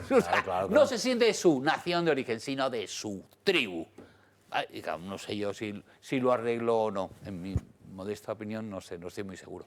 Pero el caso es que se ha llegado ya a eso, a decir... Tenemos que ganar en wokismo al otro partido, a la esa derecha que tiene que ser más progresista que la izquierda. ¿No suena algo? ¿Sí? Yo nunca creí que me alegrase por nada de lo que pasara en el Reino Unido. La verdad es que tengo que confesarlo, que me estoy sorprendiéndome a mí mismo, pero me estoy alegrando enormemente de lo que pasa en Gran Bretaña en estas fechas. Me recuerda a una historia que contaban unos españoles que al final de la Segunda Guerra Mundial estaban en una legación española y salieron corriendo de cierto país europeo oriental porque entraba el Ejército Rojo y pasaron rápidamente por los pelos a la otra zona y lo que les recibió fue una bandera de la Union Jack, ¿no? Y comentaba esta persona por escrito y decía, esa bandera que en otras ocasiones hubiera escupido y pisoteado con gusto, la abracé con todo el alma y en todo el corazón. Bueno, pues a mí, sin llegar a esos extremos, pero a mí me está pasando eso. Es decir, es que veo que los británicos verdaderamente están... Es verdad que su situación es peor que la nuestra, hay gente a la que le puede parecer imposible, pues no, es peor que la nuestra, pero están por lo menos reaccionando. Y cuando... Afortunadamente con la bandera con la bandera inglesa, que no británica. Que no nos da tanto. Entonces, cuando uno ve eso, pues se acuerda de aquello de... y que es verdad, aquello de Kipling, de el este es el este, el oeste es el oeste, y nunca se encontrarán. Y Kipling conocía muy bien el oeste, claro, pero conocía muy bien el este porque no en vano había nacido en la India, había tenido interminables relaciones con musulmanes y con hindúes. Son otro mundo, son otro universo. Y al final, esto que me pasaba a mí, o que me está pasando a mí, con los señoritos británicos y que le pasaba a aquellas personas en 1945, pues tiene que ver con lo que se ha dicho antes justamente, ¿no? Con esa idea de que los que se parecen se juntan. Y cuando yo veo a gente como esos británicos, joder, que son británicos, me cuesta, pero cuando veo a esos británicos reaccionando contra su supresión, apelando a ese instinto de supervivencia personal y nacional, por supuesto que me siento, bueno, que siento una enorme empatía hacia ellos y que me siento partícipe y soldado de la misma causa. Sí. Lo digo sin sombra de duda. Y repito que Alemania, Francia, que también están peor. El combate por la identidad que se está librando ahora en Europa no puede ser un combate de naciones pequeñas, sino que tiene que ser todos los europeos unidos contra este globalismo que busca destruir las sociedades. Pues de eso vamos a hablar de inmediato, después de la publicidad, con Cristian Jiménez, del Instituto Carlos V, que precisamente está en eso, nació para eso, es decir, desde España, un instituto que busca la invocación de Carlos V precisamente, o sea, Carlos I de España y V de Alemania, por un renacimiento europeo. Lo veremos enseguida. Respecto a las bajas de este combate, hay que contar lo último de Alemania, 7 muertos ya en alternativa por Alemania, ¿eh? Solo en Renania. Debe ser un virus. Solo en Renania. Ni siquiera Renania, es Renania del Norte-Westfalia. Sí. Sí. Bueno, que es el estado más poblado, donde se celebran elecciones locales. 7 muertos. Políticos de Alternativa por Alemania muertos en extrañas circunstancias durante la campaña en Renania. Virus antifascista. Sí. Algo está pasando aquí. Sí, y encima Alice Weidel ha dicho en redes que, hombre, que es estadísticamente casi imposible, que esto es muy raro y tal y cual, y le han dicho que si está cuestionando los fundamentos del Estado de Derecho en Alemania. Es una cosa absolutamente de locos. Pero claro, pues está poniendo en duda, está sugiriendo que acaso alguien pudiera estar detrás de esto. Que yo ni digo ni que sí que no lo sé, pero desde luego, efectivamente, la afirmación de que es estadísticamente casi imposible es cierta. Es cierta. En fin, publicidad. Y a la vuelta de la publi, efectivamente, el renacimiento europeo.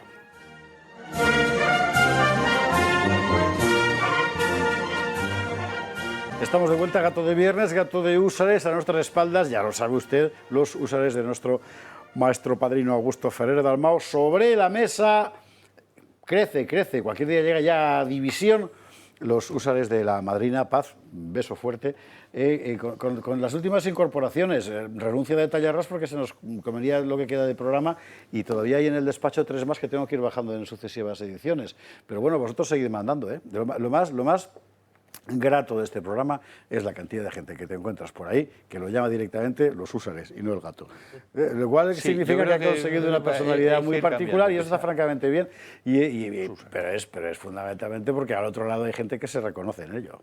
Es decir, vosotros. Así que, maravilloso. Vamos a ir en cuanto está la conexión. Bueno, atentos, vamos a ver. Hablábamos de la necesidad de que Europa no es una sola cosa. Somos muchos, pero somos europeos. Se reconozca en sí misma, nos reconozcamos en nosotros mismos, se está planteando como una necesidad perentoria. Bueno, ¿y en España quién? En España siempre que se habla de Europa uno piensa en Bruselas, en Esteban González Pons y esas cosas. O sea, no apetece mucho, ¿verdad? Bueno, pero no es eso. No es eso. Hace unos años, muy poquitos, nació en España un grupo que es el Instituto Carlos V. Cristian Jiménez, que es su coordinador, subía hace unos días este vídeo a YouTube. Vamos a ver el corto. Hola a todos, soy Cristian Jiménez, coordinador del Instituto Carlos V. Este sábado 6 de septiembre estaremos en Barcelona presentando la labor que realizamos. Conferencias, cursos formativos, como es la Escuela Identitaria, edición y traducción de libros, publicación de artículos, visitas culturales y la colaboración estrecha con otros proyectos europeos como son el Instituto Iliad en Francia y el Instituto Eneide en Italia. Todo ello con un objetivo muy claro: preservar y transmitir el legado de la civilización europea, de la cual somos herederos.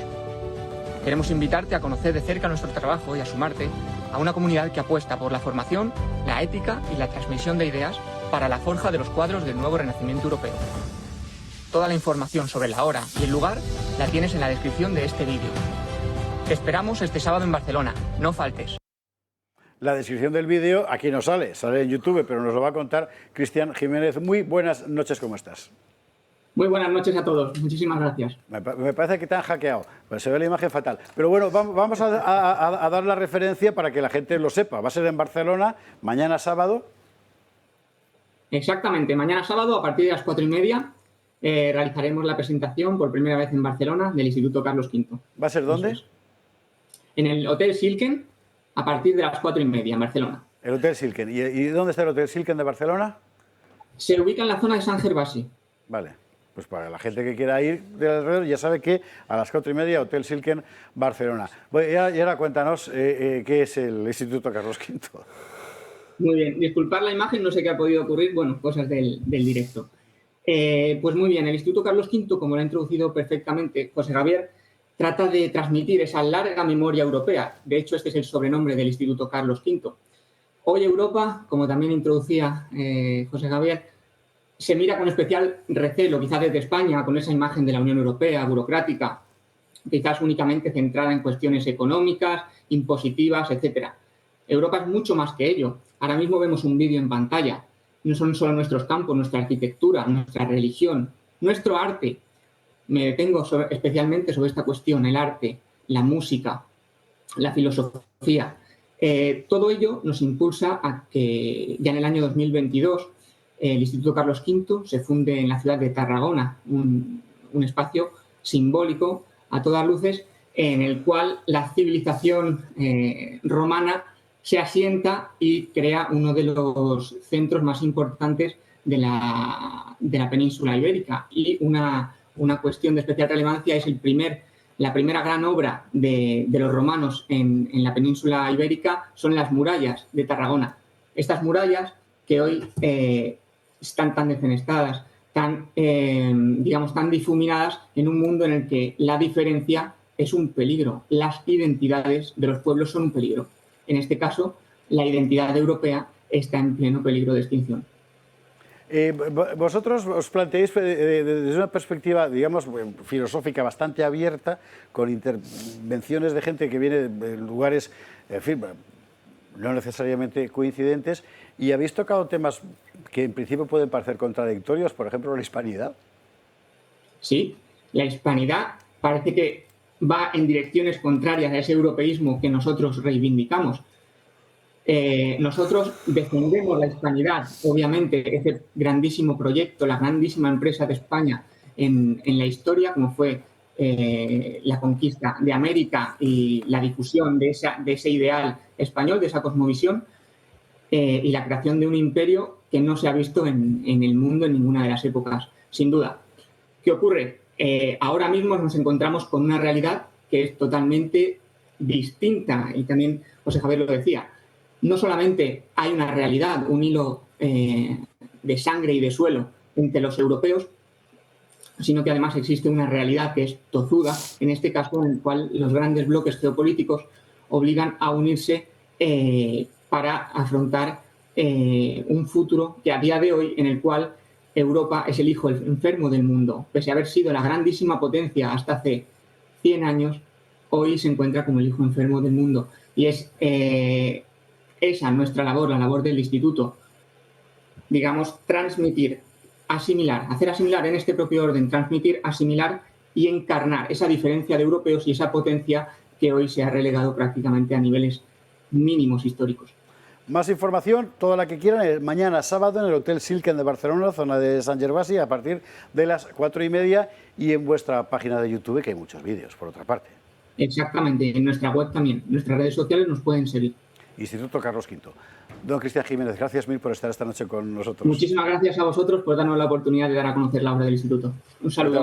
Fuerte abrazo. Y usted lo ha visto en el vídeo de presentación que apareció un señor con parche y barba, que era yo, evidentemente, porque yo he colaborado con el Instituto Carlos V en algunas de las actividades que organizan, y que de lo que se trata fundamentalmente es ese combate por la identidad del que estaba hablando antes Pedro Fernández Barbadillo, y que ahora Fernando Paz sigue siendo blasfemo, pero ya la gente le da cada vez más igual. Sí, sí, absolutamente. La blasfemia, quiero decir. La blasfemia, sí, es lo que pasa cuando se ejerce una excesiva presión sobre la gente, es verdad. O sea, Bueno, es que además es lo que estamos viviendo hasta ahora, era lo que decía Carlos Esteban, de la negación de la realidad. Entonces, claro, habrá un porcentaje de gente que siga negándose a aceptar la realidad tal cual es, que te dirán que vienen aquí los mejores y que los necesitamos. Pero la mayor parte de la gente acaba aceptando la realidad, igual que está descubriendo que sin identidad no puedes vivir. No solamente, iba a decir una cosa muy fea, pero lo voy a decir. No vienen los mejores, vienen los mejodes. Bueno, perdón. Que estoy hoy un poco así. Pero es normal, es lo que suele pasar. Lo que suele valer un tipo que le va bien, un buen médico, un buen no sé qué tal, normalmente prefiere estar en su país. No siempre es fácil. España está llena hablando de lo que hablábamos antes, hispanoamericanos, médicos de diferentes especialidades, que allí es que lo tienen muy complicado. Claro. Y vienen aquí y encuentran una posibilidad de expansión profesional extraordinaria. El problema es que los nuestros se van. Es que nosotros estamos fabricando el problema es que los nuestros se van. Profesionales que se están marchando a Alemania, Noruega, Inglaterra. Claro, es que ese es el problema. O sea, estamos trayendo los mejores, por un lado, y estamos exportando los mejores. Esa es la realidad. Porque España, como en este momento, como proyecto profesional, a nadie le Pero vamos a ver si os parece, como esto ya lo hemos debatido antes, y no se trata de repetir todo el tiempo lo mismo, ¿qué querías decir? No, que si habéis pensado en algún medio, digamos, vamos a suponer que ganamos, que ganan los buenos. O sea, ¿veis posibilidades de que los españoles, estos profesionales y tal, que se han ido a buscar oportunidades, vuelvan? Hombre, posibilidades hay. Si en el futuro, si de verdad esto tuviera, que yo estoy convencido de que sí, pero esto, o mejor dicho, mejor formulado, cuando esto verdaderamente mejore y se arregle de verdad, por supuesto que sí, es que tenemos que recuperar talento. Eso tiene que ver muy fundamentalmente, yo soy muy materialista sobre este asunto, debo decir. Vamos a ver, una Europa que no se conciba a sí misma, unas naciones europeas que no se conciban a sí mismas como proyectos de poder, no llegará nunca a ningún lado. Claro. Y lógicamente su mejor gente se marchará. Porque solo tienen posibilidades, solo ofrece posibilidades de crecimiento para la gente con talento aquellas sociedades que están persiguiendo un proyecto de poder, que no es nada malo. Es sencillamente ser lo más autosuficiente posible e influyente posible sobre los demás. Y por tanto que tu gente sea puntera. Que es consustancial a cualquier comunidad política. Que es consustancial a cualquier comunidad política, efectivamente. ¿Qué es lo que está haciendo Europa en los últimos años? Burocracia. Y la gente se va. Y aquí es una discusión permanente que tenemos con europeístas tan aquilatados como Calvet, ¿no? A que desde aquí mandamos un fortísimo abrazo, que es un gran amigo. Claro, es que el problema de la Unión Europea es que se ha planteado expresamente como una renuncia al poder político de verdad, a lo que se llama en la tradición política francesa, con perdón, Carlos, la dimensión regaliana del poder, ¿no? Que es la defensa, es la política exterior, es el poder de verdad. Aquí el poder de verdad lo tiene Christine Lagarde, haciendo monedicas, no fastidies. Bueno, es que lo que inventaron los oligarcas de la Unión Europea y sus jefes fue el soft power, el poder blando. Que eso se puso en marcha allá por 2000 para contraponerlo a Estados Unidos, que era el hard power. Es decir, la Unión Europea consigue objetivos, consigue tal a través de las subvenciones de las ONGs. Eso no es el soft power. Eso no es el soft power. El soft power, no, es que el soft power lo usa muchísimo América y es... Claro. Utilizo el hard power, pero tengo el soft power de la influencia cultural, en películas. Claro. Eso es el soft power de verdad, claro. Que es, por ejemplo, lo que los rusos no han entendido jamás. Que el soft power existe. No lo entienden, no es un mundo. Estados Unidos es un perfecto ejemplo de soft power, o sea, poder blando, en la España de los años 60. Exacto. Donde la gente no era muy proamericana. No. Más bien al contrario. Pero bueno, empiezas montando una pequeña asociación de periodistas económicos, les pasas información, los invitas a cenar todas las semanas, luego metes el cine, luego tal, no sé qué, y al final acabas creándote un núcleo de gente que repite el mensaje que tú les mandas. Eso es el soft power. La Unión Europea sí lo tiene, efectivamente, pero perdona, es un coñazo de soft power, porque lo único que hacen es repetir permanentemente consignas burocráticas que la gente, ahora lo veremos a propósito del asunto climático, la están desesperando. Al final estás identificando el proyecto europeo con una serie de cosas que todo el mundo percibe como insensatas. Pero esto es, ahí yo creo que sí que aciertas. Es de los últimos 20 años. Antes, mal que bien, bueno, podías decir, puedo estar más o menos de acuerdo en que mis olivas entren o no entren, pero, en fin, nadie discutía que dentro de lo que cabe era un paraguas. Ahora el paraguas está al revés, joder. Lo que pasa es que está generando una especie de anticlímax. Sí. Todo esto de la Unión Europea, porque, hombre, sobre todo en España, Europa, y convendría que diferenciáramos Europa de la Unión Europea, sería muy, muy conveniente, pero en España Europa era el gran mito del progreso y era el mito en tantas y tantas cosas. Y esto es como que, o sea, la Unión Europea con su hiperburocratización, etcétera, y con todas estas medidas que están tomando, está poniendo como una especie de, bueno, yo no diría de anestesia, sino casi de eutanasia. O sea, porque hay muchísima gente, y es un discurso que también está en la calle crecientemente, hay muchísima gente que cada vez más se opone al proyecto de la Unión Europea. Sí. Hubiera sido impensable hace 10 años. Impensable por completo. Y habría que dar una vuelta, ¿eh? Porque el proyecto de la Unión Europea tiene sentido desde el punto de vista geopolítico, es evidente. O sea, basta ver lo de Shanghái de esta misma semana. O sea, hay un mundo entero que no quiere ser nosotros y tienen todo el derecho del mundo y nosotros algo tenemos que hacer. Bueno, pero la disolución. Es decir, la disolución de nuestras identidades históricas, nacionales, en una especie de magma... Es que es antieuropeo. Es que ese es el que problema. Eso es lo antieuropeo, claro, por exacto, definición. porque decir que vale, queremos ser Europa y tal. ¿Qué es lo más característico de Europa? El Estado-nación. Joder, habéis llegado por fin a donde yo quería. Gracias mil, de verdad. Ah. Sí, porque es que era precisamente eso. Claro, ¿qué es lo europeo? ¿Qué es lo europeo? Lo europeo es el francés, inglés, alemán, lo italiano... Lo que quiere liquidar la Unión Europea. Eso es lo europeo. Hoy las instituciones europeas se han convertido en eso incluso físicamente. Necesitamos un congreso de Viena. Ya. Bueno, derrotar al Napoleón progresista y un congreso de Viena. Para volver al momento anterior a todo el tinglado. Bueno, ellos tampoco querían volver exactamente al momento. Es que no volvieron, de hecho. Siempre ponemos ejemplos problemáticos. Que no volvieron, que eso fue lo gracioso. Se suponía que iba a ser una tal, pero luego... Recordaba yo, con perdón, me parece que ha sido en X, estos días atrás, una frase de Friedrich Hölderlin, poeta alemán. No me extrañaría igual. Que dice, allá donde está el peligro, allá es donde nace lo que salva, ¿no? Sí.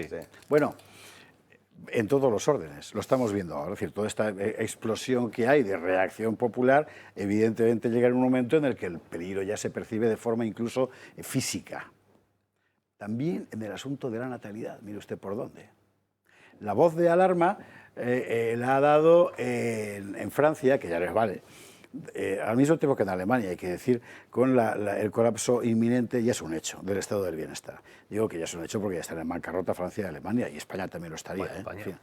Bueno, es interesante que esto haya degenerado en una, o derivado si usted prefiere, en una polémica de la que aquí nos hemos hecho eco alguna vez en programas pasados, que es la brecha generacional, ¿no? Entonces, lo que se llama los boomers, es decir, los hijos del baby boom, nosotros, vamos, y la generación más joven. Nosotros dos, ellos ya son más X, yo creo. Bueno. Llega hasta el 64, me parece. XL, establecido por ahí. XL. Así que yo no sería, bueno, no sería boomer. Y mire usted por dónde el lío lo ha montado el primer ministro francés, Bayrou, que por otra parte el lunes, salvo miracle, dejará de ser primer ministro. Bueno, vamos a ver la historia como nos la cuenta Magali Bujía y ahora lo comentamos. Los baby boomers fueron la generación que levantó buena parte del estado del bienestar europeo, pero hoy en Francia esa misma generación empieza a señalarse con el dedo casi por primera vez. El primer ministro François Bayrou, que pertenece precisamente a ese grupo, acusa a sus contemporáneos de haber llevado la deuda a niveles insostenibles. Si generamos el caos, ¿quiénes serán las víctimas? Los primeros serán los franceses más jóvenes, que tendrán que pagar la deuda durante toda su vida. Y hemos conseguido hacerles creer que había que aumentarla aún más. Todo esto para la comodidad de ciertos partidos políticos y para la comodidad de los baby boomers, como les llaman, que desde este punto de vista consideran que todo está bien. Sacrificando así a los más jóvenes, una autocrítica poco habitual y bastante paradójica, porque en definitiva son los propios boomers quienes critican ahora a los boomers. una generación que disfrutó de estabilidad y prosperidad, pero que quizás no calculó las consecuencias a largo plazo de sus decisiones. Pero el debate es más complejo. Durante décadas los boomers también pagaron impuestos elevados, financiaron las arcas públicas y sostuvieron el mismo sistema que hoy se cuestiona. Por eso muchos consideran injusto que se les cargue la culpa de decisiones políticas que ellos no tomaron directamente.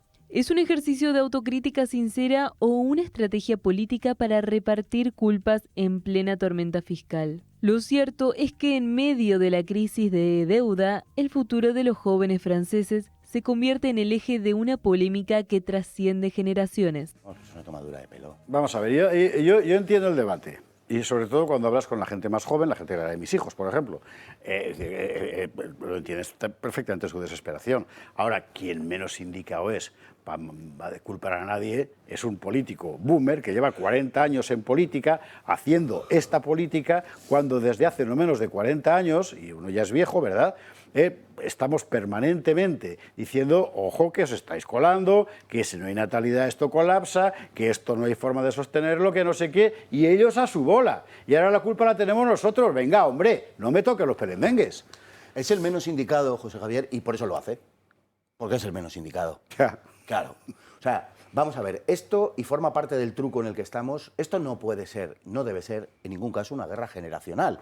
Precisamente quieren llevarlo al enfrentamiento generacional para desviar a los verdaderos responsables, la atención de los verdaderos responsables. No ha sido una generación la que ha privado a los jóvenes de futuro, que así están en Europa, que así están en España, que no tienen futuro ninguno, que se tienen que marchar del país, como hemos dicho, que están ya compartiendo habitación, no piso, habitación. En los extrarradios de las grandes ciudades. No ha sido una generación, ha sido una casta política concreta y determinada, con sus nombres y apellidos, con sus empresarios y sus financieros, con sus nombres y apellidos, pero no una generación. Naturalmente, esa casta... ¿Y sus sindicatos? Naturalmente, esa casta tiene una cierta condición generacional, pero por la naturaleza de la cosa en sí, pero no obedece a una conspiración de una generación que ha cumplido... Nadie piensa que nos hemos reunido los boomers. No, Carlos... nadie piensa en un discurso tal. En el discurso de redes, sí. Y cuando Bayrou dice el egoísmo de... Claro. Ostras, el egoísmo estes atribuyendo un vicio concreto a una gente concreta. Quiero decir, pero hombre, yo... se ha oído ese egoísmo, yo lo he oído en televisión de gente diciendo, a mí me importa el vino tal. Hombre, vamos a ver... Esos están preparados para decir exactamente ese discurso. No, porque es decir, cada uno conoce a la gente que conoce a su alrededor. Lo que quiero decir, tiene razón Fernando, por supuesto que no.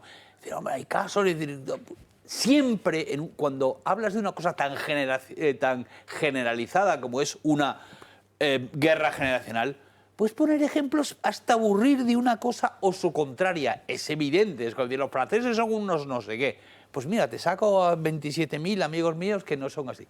Es decir, se puede convertir en una tal que no vaya a ninguna parte. Lo que dice José Javier, y por lo que lo ha traído a los Húsares, es porque es algo que el debate se siente tangible, y que cuando tú estás mirando generación, la gran generación, por ejemplo, y tal, pues puedes decir unos determinados rasgos comunes que no pertenecen a todos los de generación. Por ejemplo, pues fueron unos tipos que superaron un momento muy difícil, lucharon una guerra, en el caso de la mundial, en el caso de los europeos.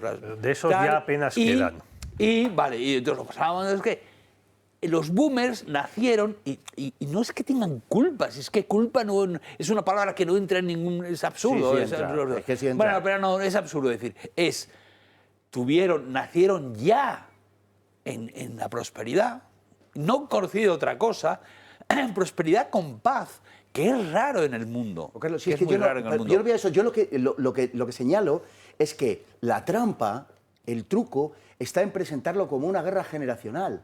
Es que ese es el truco. Es decir, que esto han sido unas élites que nos han conducido hasta el estadio donde estamos, con independencia de la edad de esas élites, aunque la mayoría se corresponda, tenga una cierta identidad generacional inevitablemente. Pero no es una cuestión generacional.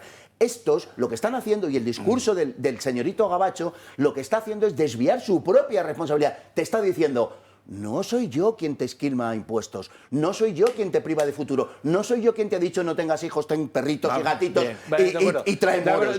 No, es que el truco es reformularlo de manera que te lo presente como un enfrentamiento generacional. De la misma manera que lo que pasa, y se ha oído estos días en los medios, por ejemplo, de los menas en Hortaleza, te dicen, son hombres los que violan a las mujeres. Oiga, no, son hombres venidos de determinados sitios. Fernando, un momento. A ver, enfocarlo como hombres y mujeres es mentira. José Javier, tú has hablado varias veces... A mí no me metas en esto, que eso es mira, es entre vosotros dos, mira la pantalla. Has hablado varias veces, bastante a menudo, sobre las tres Francias, ¿no? Sí. Y tal, y que en las últimas elecciones es muy divertido porque prácticamente fue tercio. Y recordamos todos en los debates, y entonces lo divertido que tienen las elecciones es que hay millones de mujeres en el campo y la ciudad, cómo votaron los tal. Y una de ellas es cómo se vota por edad. Bueno, claro, sí. ¿Vale? Y entonces, claro. Y se le pregunta, ¿y usted por qué vota a Macron cuando el apoyo es un 16%? Por mi pensión. Y yo lo conté, vale, pero si yo lo conté aquí hace poco. Pensión. Sí, ¿y qué? Ya está. No, ¿sí? Es decir, y la idea, pero usted es consciente de que el país les da igual, ¿vale? Les da igual. Pero, es decir, si tú estás votando... señalar eso, Carlos, bueno, no conduce a ningún lado. Que no conduce a ningún lado. Pues claro, es que no conduce a ningún lado. Es decir, es algo tan etéreo, porque es decir, una generación no es un señor que va andando, entonces no puedes decir, mira lo que hace. Entonces, claro que es etéreo. Vamos a ver, tal y como está planteado es lo siguiente. Usted está siendo tremendamente oneroso para las arcas públicas y para el futuro de nuestro país porque, planteadas unas determinadas condiciones que usted cumplió porque usted me lo propuso, ahora quiero cobrar mi pensión. Le obligaron. Ahora quiero, y porque le obligaron, que a mí no me parece mal, por ejemplo, en el caso de las pensiones, pero eso es otro tema. Yo pagué, tal, yo hice mis contribuciones, yo he trabajado 45 años, o lo que sea, y tal y cual, y ahora quiero lo que me corresponde en función de ese contrato social que tenemos. Y ahora usted, que es el que me impuso las condiciones, usted, con su nombre y apellido, me está diciendo que la culpa es mía de que los chavales estén compartiendo pensiones, Móstoles. No, amigo, no se lo compro. Perdóneme, no se lo compro. O sea, tienen sus derechos bien ganados. Eso no quiere decir que esos políticos tendrían probablemente que haber alterado las reglas del juego a su debido momento para que los jóvenes de ahora sí tuvieran futuro. Yo pienso lo que Fernando. A mí me parece que esto es una maniobra para, ¿cómo decir?, socializar la responsabilidad y difuminarla. Y aquí estamos hablando no tanto de la responsabilidad de una generación a la que efectivamente se ha educado en la bonanza, y eso tiene sus consecuencias, eso es verdad, como de unos políticos que sabían perfectamente lo que estaba pasando. O sea, en Francia el debate, yo recuerdo perfectamente un número de Le Monde, de la revista de la Nouvelle Droite, que me pilló a mí allí, en el 84 sería, 84, el Estado-Providencia, debate, ¿esto es sostenible? No. Hace 40 años, se sabía perfectamente. Pero vamos a ver, ahí voy. Luego los políticos no engañaron tanto, ¿no? Joder, que no engañaron. Porque evitaron los debates y evitaron que eso se expusiera públicamente, nos dijeron lo contrario. Evitaron los políticos. Hombre, una cosa es el debate intelectual y otra cosa es el debate público, yo soy un pequeño boomer. Y te aseguro que conozco el tema de cualquier persona. Es que además ni siquiera tiene que haber un debate o nada. Tú explicas a la gente cómo funciona el tema y es... Mira, tenemos un montón de gente joven y tal, y tenemos unos cuantos, gente que ya ha trabajado y tal, no sé qué. Vamos a hacer que estos de aquí les quitamos un poquito y les damos aquí. Todo el mundo se da cuenta de que eso va a funcionar más o menos hasta que haga así la pirámide. Sí, pero desde cajones. Y eso tiene más responsabilidades. Bien. pero que lo sabe cualquiera. Pero, es decir, vamos a ver, estamos en una democracia. En una democracia se supone que la gente vota. No estamos en una democracia, estamos en un estado de partidos. A ver si también nos enteramos de cómo funcionan las cosas. Muy bien, de acuerdo. Y que la clase política... un partido que te diga. Pero es el asunto de las generaciones. No los cortes en la población no son así, son así, así y así. Y hay una casta política, empresarial, ensobrada, financiera y funcionarial que ha estado muy contenta saqueando el Estado y dándose contratos y puertas giratorias, y yo te coloco y yo te muevo y yo tal. Contaba José Javier de ese número de la revista de Elements del año 87. Bueno, yo me acuerdo antes de haber leído en La Vanguardia un reportaje sobre un congreso de la CDU alemana justo antes de que cayese el muro, año 89, en el que también se hablaba de las preocupaciones sobre la pérdida de población, año 89 u 88. Pero claro, luego estos no han hecho nada. Es una realidad que los políticos lo que quiero añadir un momento, Fernando, ahora, la versión de lo que estamos viviendo, la versión de lo que han dicho Bayrou y lo que ha dicho Merz en Alemania y en Francia, en España, está siendo eso que sale en cierta cadena de televisión que tiene un número que está entre el 5 y el 7, sale todos los fines de semana, te suelen sacar a 3 o 4 jovencitos diciendo que el motivo de la desigualdad en España son las herencias.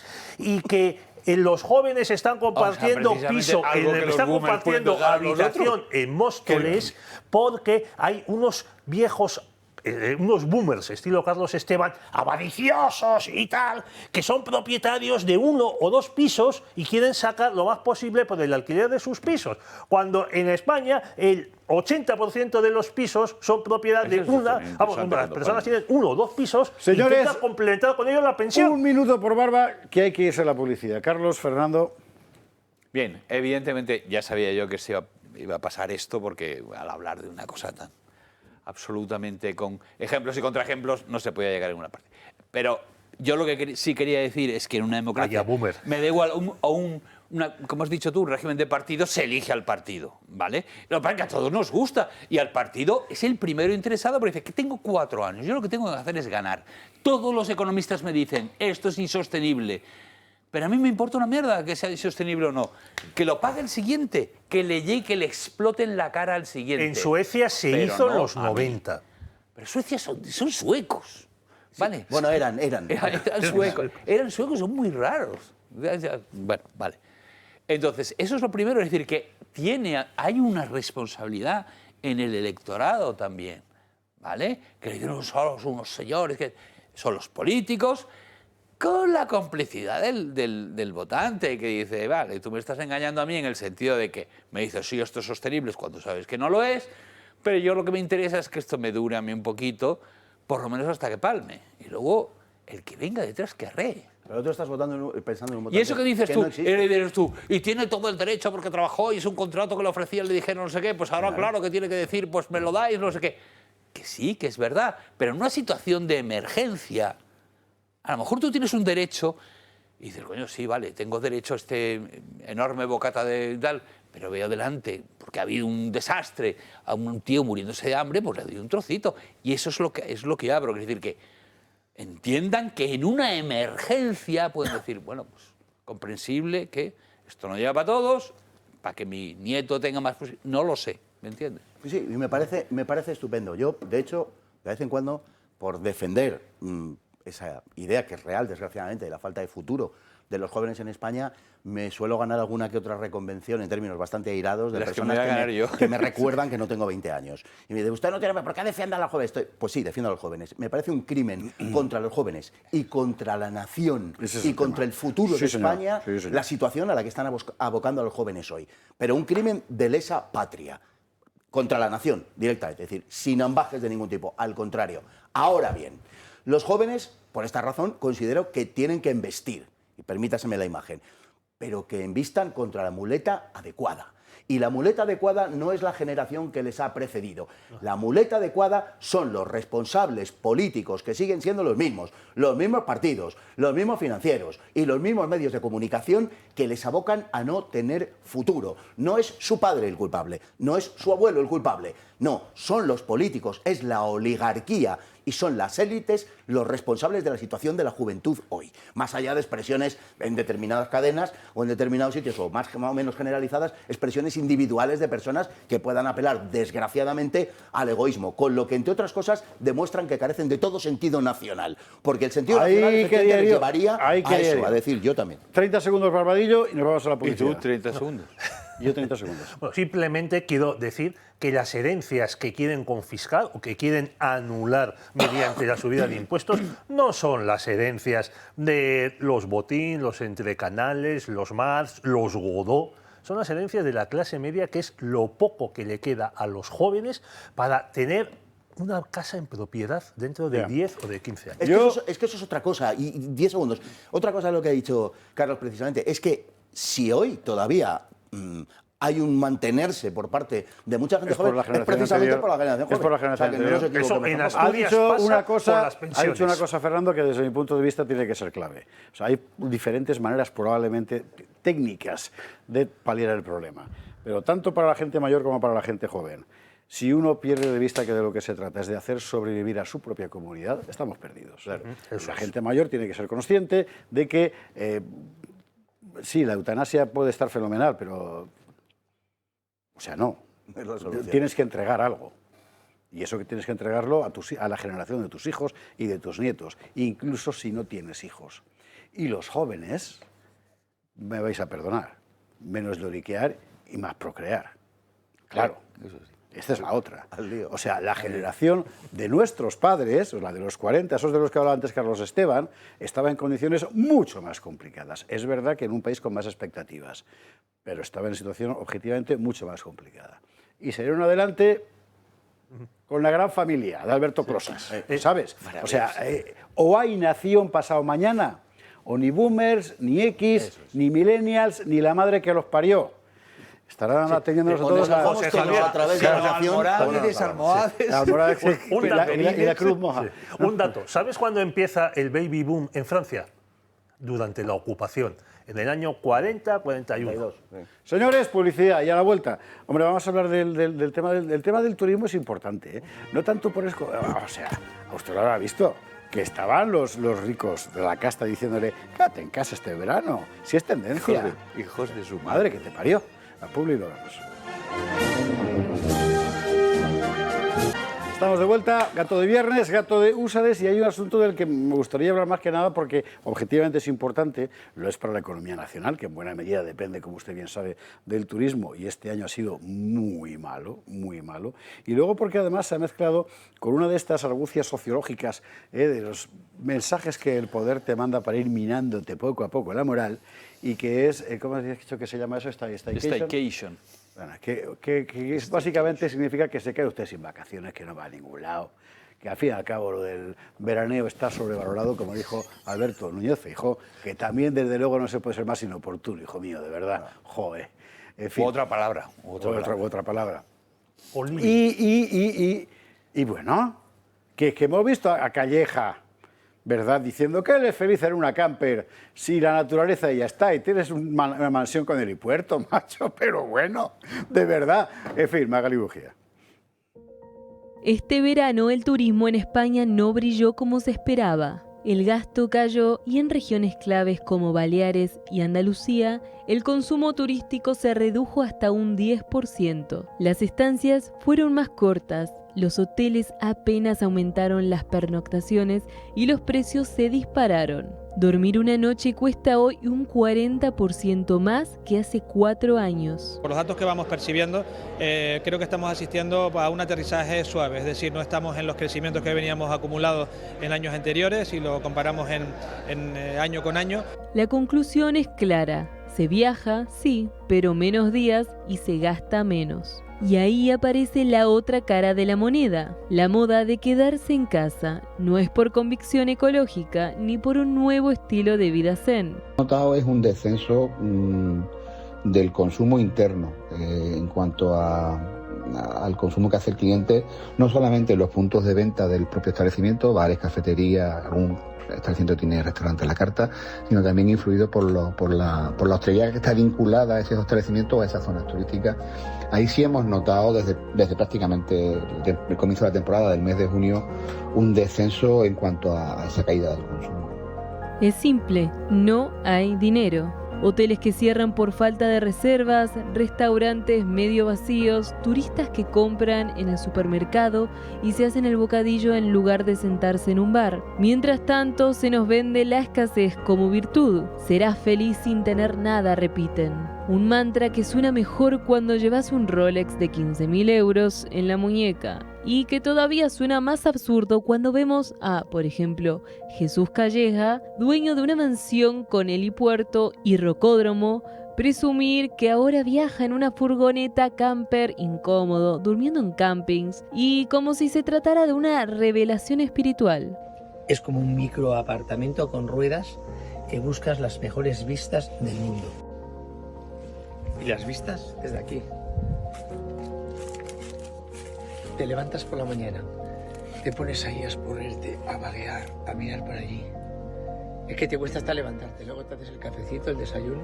La paradoja es evidente. Los ricos juegan a ser pobres mientras los pobres no llegan a fin de mes, no se pueden ir de vacaciones y hasta tienen que cerrar sus locales. Las modas siempre han sido dos caminos. A veces nacen arriba, entre las élites, y el resto las imita, y a veces surgen desde abajo, en la calle, y terminan convertidas en tendencias globales. En el caso de las vacaciones, lo que vemos es distinto. Los ricos convierten la austeridad en espectáculo y lo presentan como un estilo de vida, mientras que para la mayoría quedarse en casa no es una tendencia, es una consecuencia de una crisis. Los datos, la mayor parte de ellos de carácter económico, proceden del artículo que publicaba esta semana en Gaceta Pedro Fernández Barbadillo sobre la crisis del sector turístico, que es extremadamente preocupante para lo que es España, ¿eh? O sea, viene mucha gente, pero si viene con el bocata de casa y durmiendo en una tienda de campaña en el parque, pues usted me contará, ¿verdad? Eso no es el sector turístico. Y luego está toda la otra parte, que quizás se resume en esa frase de Magalí Bujía, de que los ricos convierten la austeridad en espectáculo. Mientras para los que no somos ricos, que somos la inmensa mayoría, es que es una obligación porque no hay otra opción, ¿no? Y es un poco obsceno, en fin, no sé. Fernando, Pedro, Carlos. Pues irrita mucho, a mí me irrita muchísimo, lo tengo que decir, de verdad, esto de travestir de virtudes las necesidades. O sea, el staycation. Bueno, y cuando ya es en inglés, ya ni... O sea, hay que ser gilipollas con todas las letras, de verdad, para que encima que te quedas en casa y dices, ¿tú qué este verano que has hecho? Yo staycation. O sea, es para darle con la mano abierta. Vienes desatado, Fernando. No, es que ya está bien, yo creo. ¿Y qué te parece el coliving? Y encima que salga Calleja. El desahogado de Calleja. Bueno, no en vano había en español un refrán que decía tienes más cuento que Calleja. Sí, y eso cierto, que se era otro. cuando todavía no era el Calleja aludido. Te hace falta ser un desvergonzado absoluto para ser un millonario que se ha forrado. Además, me gustaría saber cómo, a título informativo, simplemente, que se ha forrado con una serie de conexiones, prebendas y tal. Todos sabemos con quiénes, es decir, con la casa madre de todas las corrupciones, con el gobierno y con el PSOE, a que nos venga a dar consejos de lo bien que se está en una autocaravana. Calleja, déjame tu mansión con helipuerto. Que he estado 3 semanas con la pierna así porque he tenido gota y no me podía mover, Calleja. Quiero tu casa con helipuerto. Claro. O sea, y que no la te vas tú a la autocaravana. Tú o a mi casa. Te vas tú. Joder. Calleja, es que, de verdad, o sea, esta gente, lo digo en serio, esta gente, o sea, que nos da lecciones de moralidad y de virtud, haciéndose los pobres, cuando son multimillonarios, como María Antonieta jugaba a disfrazarse de pastorcita en los jardines de Versalles. Como Irene hablando de la masificación del turismo. En Menorca, en Menorca va mucha gente, que está masificado el turismo en Menorca. Por eso me voy yo a Menorca. O sea, es que hemos superado todos los límites habidos y por haber de la desvergüenza. Yo de verdad. Y lo de Calleja ya no insisto más en lo de Calleja porque me... Bueno, la crisis del turismo, yo voy a empezar hablando de datos para tranquilizar a la audiencia después de este después de ver a Fernando... Pues que Calleja no me diga que no me diga... Bueno, cálmate, Fernando, por favor. Un poco de calma. Me calmo, pero es que se ría de su padre. Bueno, oye, y esa banquera que dijo que ya había dado orden a la servidumbre de bajar la temperatura de la calefacción en sus casas porque había que luchar contra Putin... Eso también tiene mérito. Bueno, pues digo, vamos a ver, la única industria que nos queda decente que tenemos, es el turismo. Hay otras industrias, por la inmigración, el feminismo, la memoria histórica, pero así, decente, la única que nos han dejado todavía es el turismo. Es el 12% del PIB, emplea a cientos de miles de personas. Y hasta hace muy pocos años era ejemplar en comparación con otras industrias turísticas internacionales. Incluso con Francia, que sigue siendo el primer destino turístico mundial, no hay comparación. España, la estructura española era muchísimo mejor. No, yo me acuerdo de haber estado en hoteles de 4 estrellas en Italia hace 30 años y dices, esto es un hotel de 4 estrellas, esto en España sería de 3 o incluso de 2. Sí. Y porque los hoteles de 4 estrellas lo que eran, insisto, hace 30 años. Bueno, pues esta industria es una industria pensada pues, para los ricos, extranjeros, que a ver cuánto nos duran. Los precios según la encuesta que hace el INI, los precios medios de una habitación de hotel ocupada, pues en julio fueron 146 euros. Eso es muy interesante. Es una tabla que me ha mandado Barbadillo y que no me ha dado tiempo a colocar dentro del sistema para que usted la vea, pero la progresión del precio de una habitación convencional media en España ocupada es impresionante. Claro, ojo, no hay para el español común ni para el extranjero común. Claro. Sí hay para el español, pero para que el español esté con la familia 7 días y haga la compra en el Mercadona. Eso es todo. A ver, en concreto, esos datos, que insisto, es una encuesta de estadística turística que hace el INE, en 2021 era 105-106 euros, que ya había recuperado el precio de 2019, o sea, se había recuperado del bache del 2020. De 2021 a 2025, casi una subida de un 50%, de 105 a 146 euros. En julio, en agosto habrá superado los 150 euros. Claro, eso, una habitación diaria. ¿Cuánta gente española puede pagarse esto y a la vez ir a los restaurantes y a las terrazas? Pues muy poquitos. Muy poco. Claro. Muchos de estos empresarios del turismo creen que con los alemanes, los belgas, los franceses, los ingleses, o sea, Gran Bretaña y Alemania son los 2 mercados más potentes para el turismo español, con eso compensan y ganan para mantenerse todo el año. Hay amigos, pero que Alemania ya está en recesión y que hay que cuidar del mercado español, que es el 40%. Ahora bien, estamos en una situación en la que, por mucho que diga Sánchez que la economía española va como un cohete, estos datos demuestran que no es así. Es que una de las razones de que gente de buena fe o de mediana fe se asombre de que nos quejemos de la economía y que diga, pero si nunca hemos estado mejor, es porque no ha habido un bajón generalizado. Hay un 10% de españoles que no vive... No es que se haya mantenido en su nivel de ingresos, es que viven mejor que nunca. Es que yo creo que además esa es la finalidad.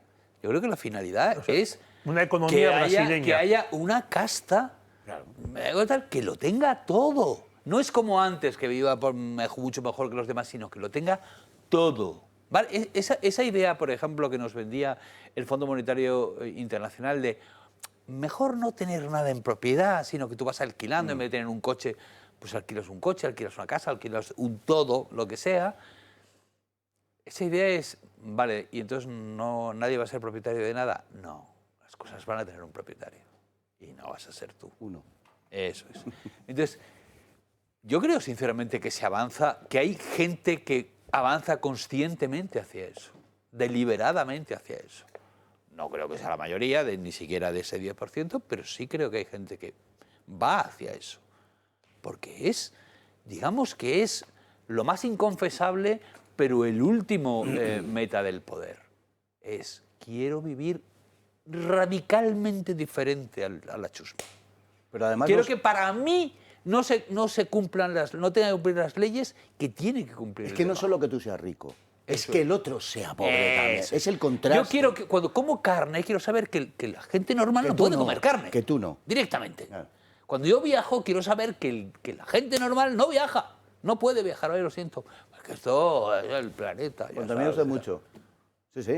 Del planeta vamos a hablar enseguida, por cierto. Pedro Ferrer Rodillo se tiene que marchar, sí, así que muchísimas gracias, Pedro. Muy buenas noches. Hasta la semana que viene. Respecto a la cuestión de las vacaciones, yo del veraneo, que se llama el veraneo, o sea, poder salir. Yo le tengo que contar una cosa que usted seguramente sabe, pero a lo mejor los más jóvenes no lo sabéis. Para la generación de vuestros abuelos y bisabuelos, eso de marcharse en verano fuera era una cosa insólita. Era volver al pueblo. Eso fue después, cuando salías y volvías, además, al pueblo. Y fue un gigantesco logro de la generación de posguerra. Conseguir que la gente tuviera vacaciones pagadas, y poder irse fuera. Eso se está acabando ahora como tantas otras cosas y significa una contracción espectacular respecto a lo que ha sido el gran despliegue de las sociedades europeas de posguerra. Que lo sepáis. Es decir, es un retroceso a toda velocidad, por más que lo diga Calleja. Por cierto, Lord permanente, gloria a Saturnino Calleja, gran editor de la segunda mitad del 19, que fue el que inventó los cuentos de Calleja. Claro, Calleja editó de todo, 3.000 títulos. A mediados del 19, bueno, sí, el último tercio del 19, 3.000 títulos en una editorial son muchos títulos, y sobre todo los cuentos famosísimos, que hay ediciones pequeñitas que son una auténtica maravilla. Los cuentos de Calleja. Para cuento de Calleja, el del cambio climático, que se lo vamos a ver de inmediato. Vámonos a la publicidad, última pausa, y a la vuelta, la estafa climática de Pedro Sánchez.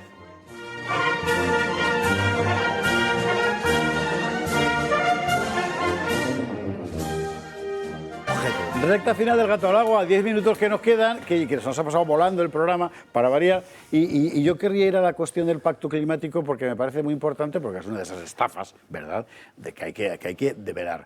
Vamos a ver, ya esta semana con Ferrandis aquí, el lunes, examinamos largo y tendido el gigantesco camelo de atribuir, que es trágico, claro, de atribuir al cambio climático los incendios de este verano. Y además Ferrandis explicó muy bien por qué ha habido un calentamiento objetivo, una elevación de la temperatura media del planeta que está bajando en estos últimos años y que tiene que ver fundamentalmente con la erupción del Tonga del volcán. Sabía que ibas a decir Tonga. Y es muy, sí, porque no se llama Tonga. Pero no, bueno, es un nombre muy raro. Tonga. Sí, en fin, bueno. Y yo le recomiendo que vea usted en nuestra página de YouTube el programa del lunes, porque lo explico muy bien, o directamente que vaya al blog de Ferrandis, porque explicó con todos los datos científicos. Bueno, ¿cuál ha sido la respuesta del gobierno? Ante todo, que la realidad no me estropee el dogma. Yo tengo un tótem que enseño a la gente para que el pueblo diga, oh, sí, el cambio climático. Y esto era el pacto que ha propuesto Pedro Sánchez y que esta semana nos explicaba María Vallejo y ahora vamos a destripar. Es así.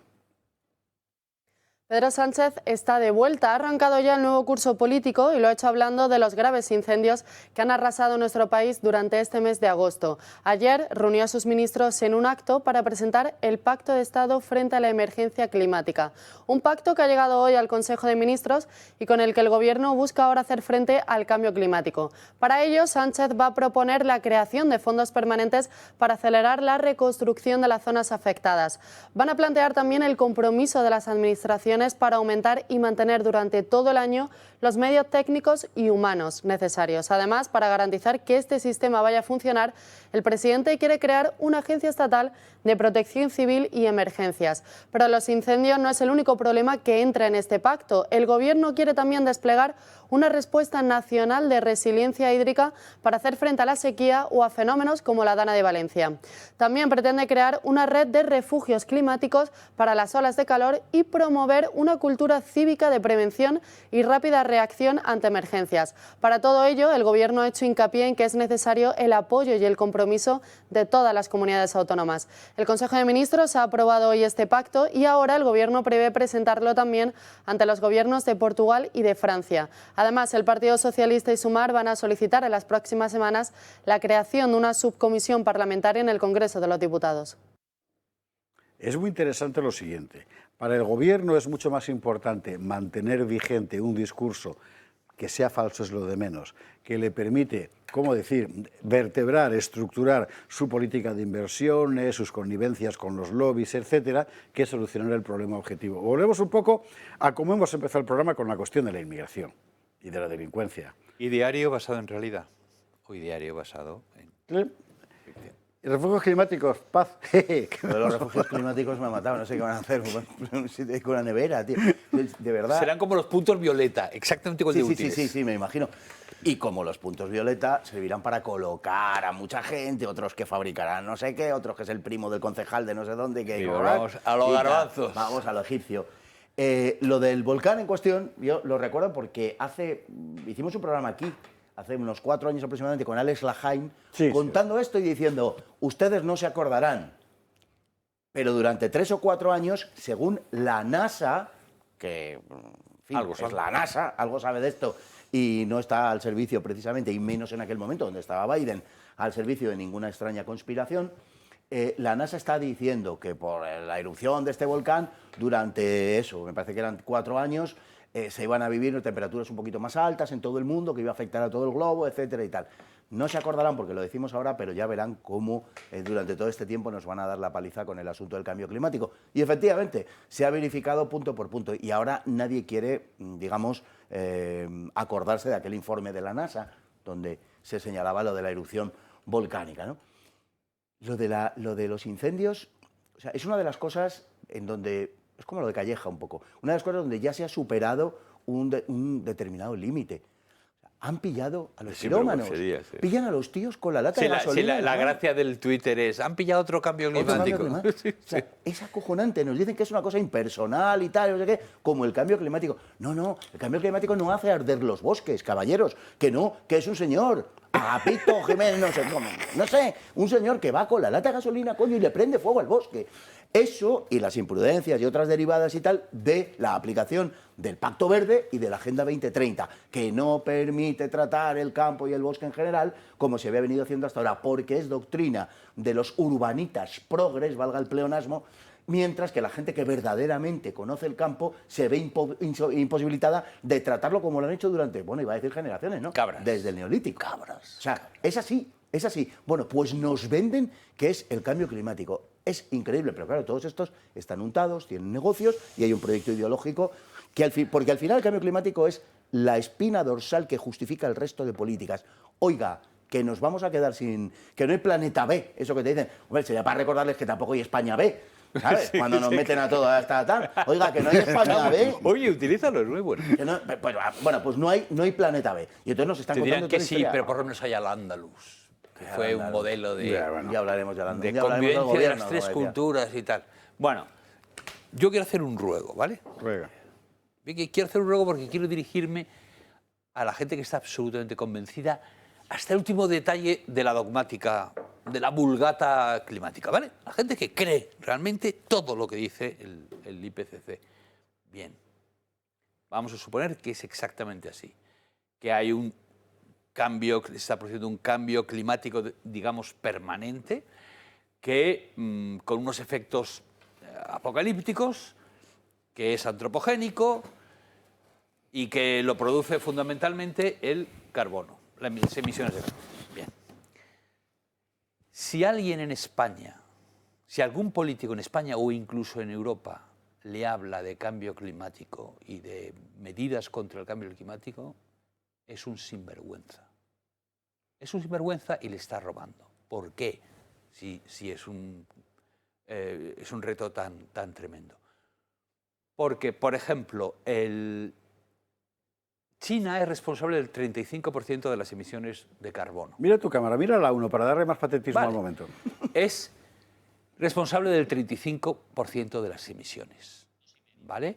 El primer país es Estados Unidos, que se ha salido del Pacto de París y cuyo presidente ha calificado de farsa, concretamente de hoax, de timo, de estafa, el cambio climático.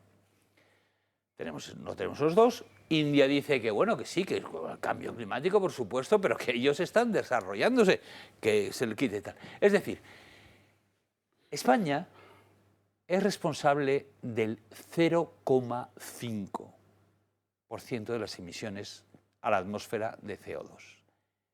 Aunque hiciera todo, aunque ahora mismo se fueran todos los españoles del país y todo se quedase sin una sola industria, sin nadie moviéndose, ni respirando, ni nada de nada, no se notaría en absoluto. Nada, ¿vale? No tendría ningún tipo de detalle. Por lo tanto, es absurdo que en Murcia o en La Rioja o en Extremadura haya una consejería de cambio climático. Significa, a mi amigo tiene que cobrar. No significa otra cosa. Porque un sitio como Murcia no puede cambiar el clima. Tienen que entenderlo. Es decir, incluso si todo lo que dicen los climatólogos es cierto, todo, aceptándolo todo, España no puede hacer nada, y mucho menos si casi toda la humanidad ha dejado ya de hacer puñetero caso al tema, como por ejemplo China, Estados Unidos, India, bla, bla, bla. 40 segundos de programa, hemos dejado el exordio final de Carlos Esteban sin interrumpirle. Es la primera vez que pasa en este programa. Oye, que hemos quedado dos. Se notaría demasiado. Don Fernando Paz, don Carlos Esteban, mil gracias por estar aquí en este retorno de los Húsares. Pedro Fernández Barballó también, que se marchó. La semana que viene más, me parece que viene Fuster, además, la semana que viene. En fin, nos reiremos. Y ustedes que tengan buen fin de semana, ¿qué quiere que le diga? Aquí volvemos enseguida y como sabemos que le gusta mucho, le dejamos 15 segundos La Generala, que es lo que en este momento suena ya no en España, en toda la Europa, como acabamos de ver. Que descanse. Europa.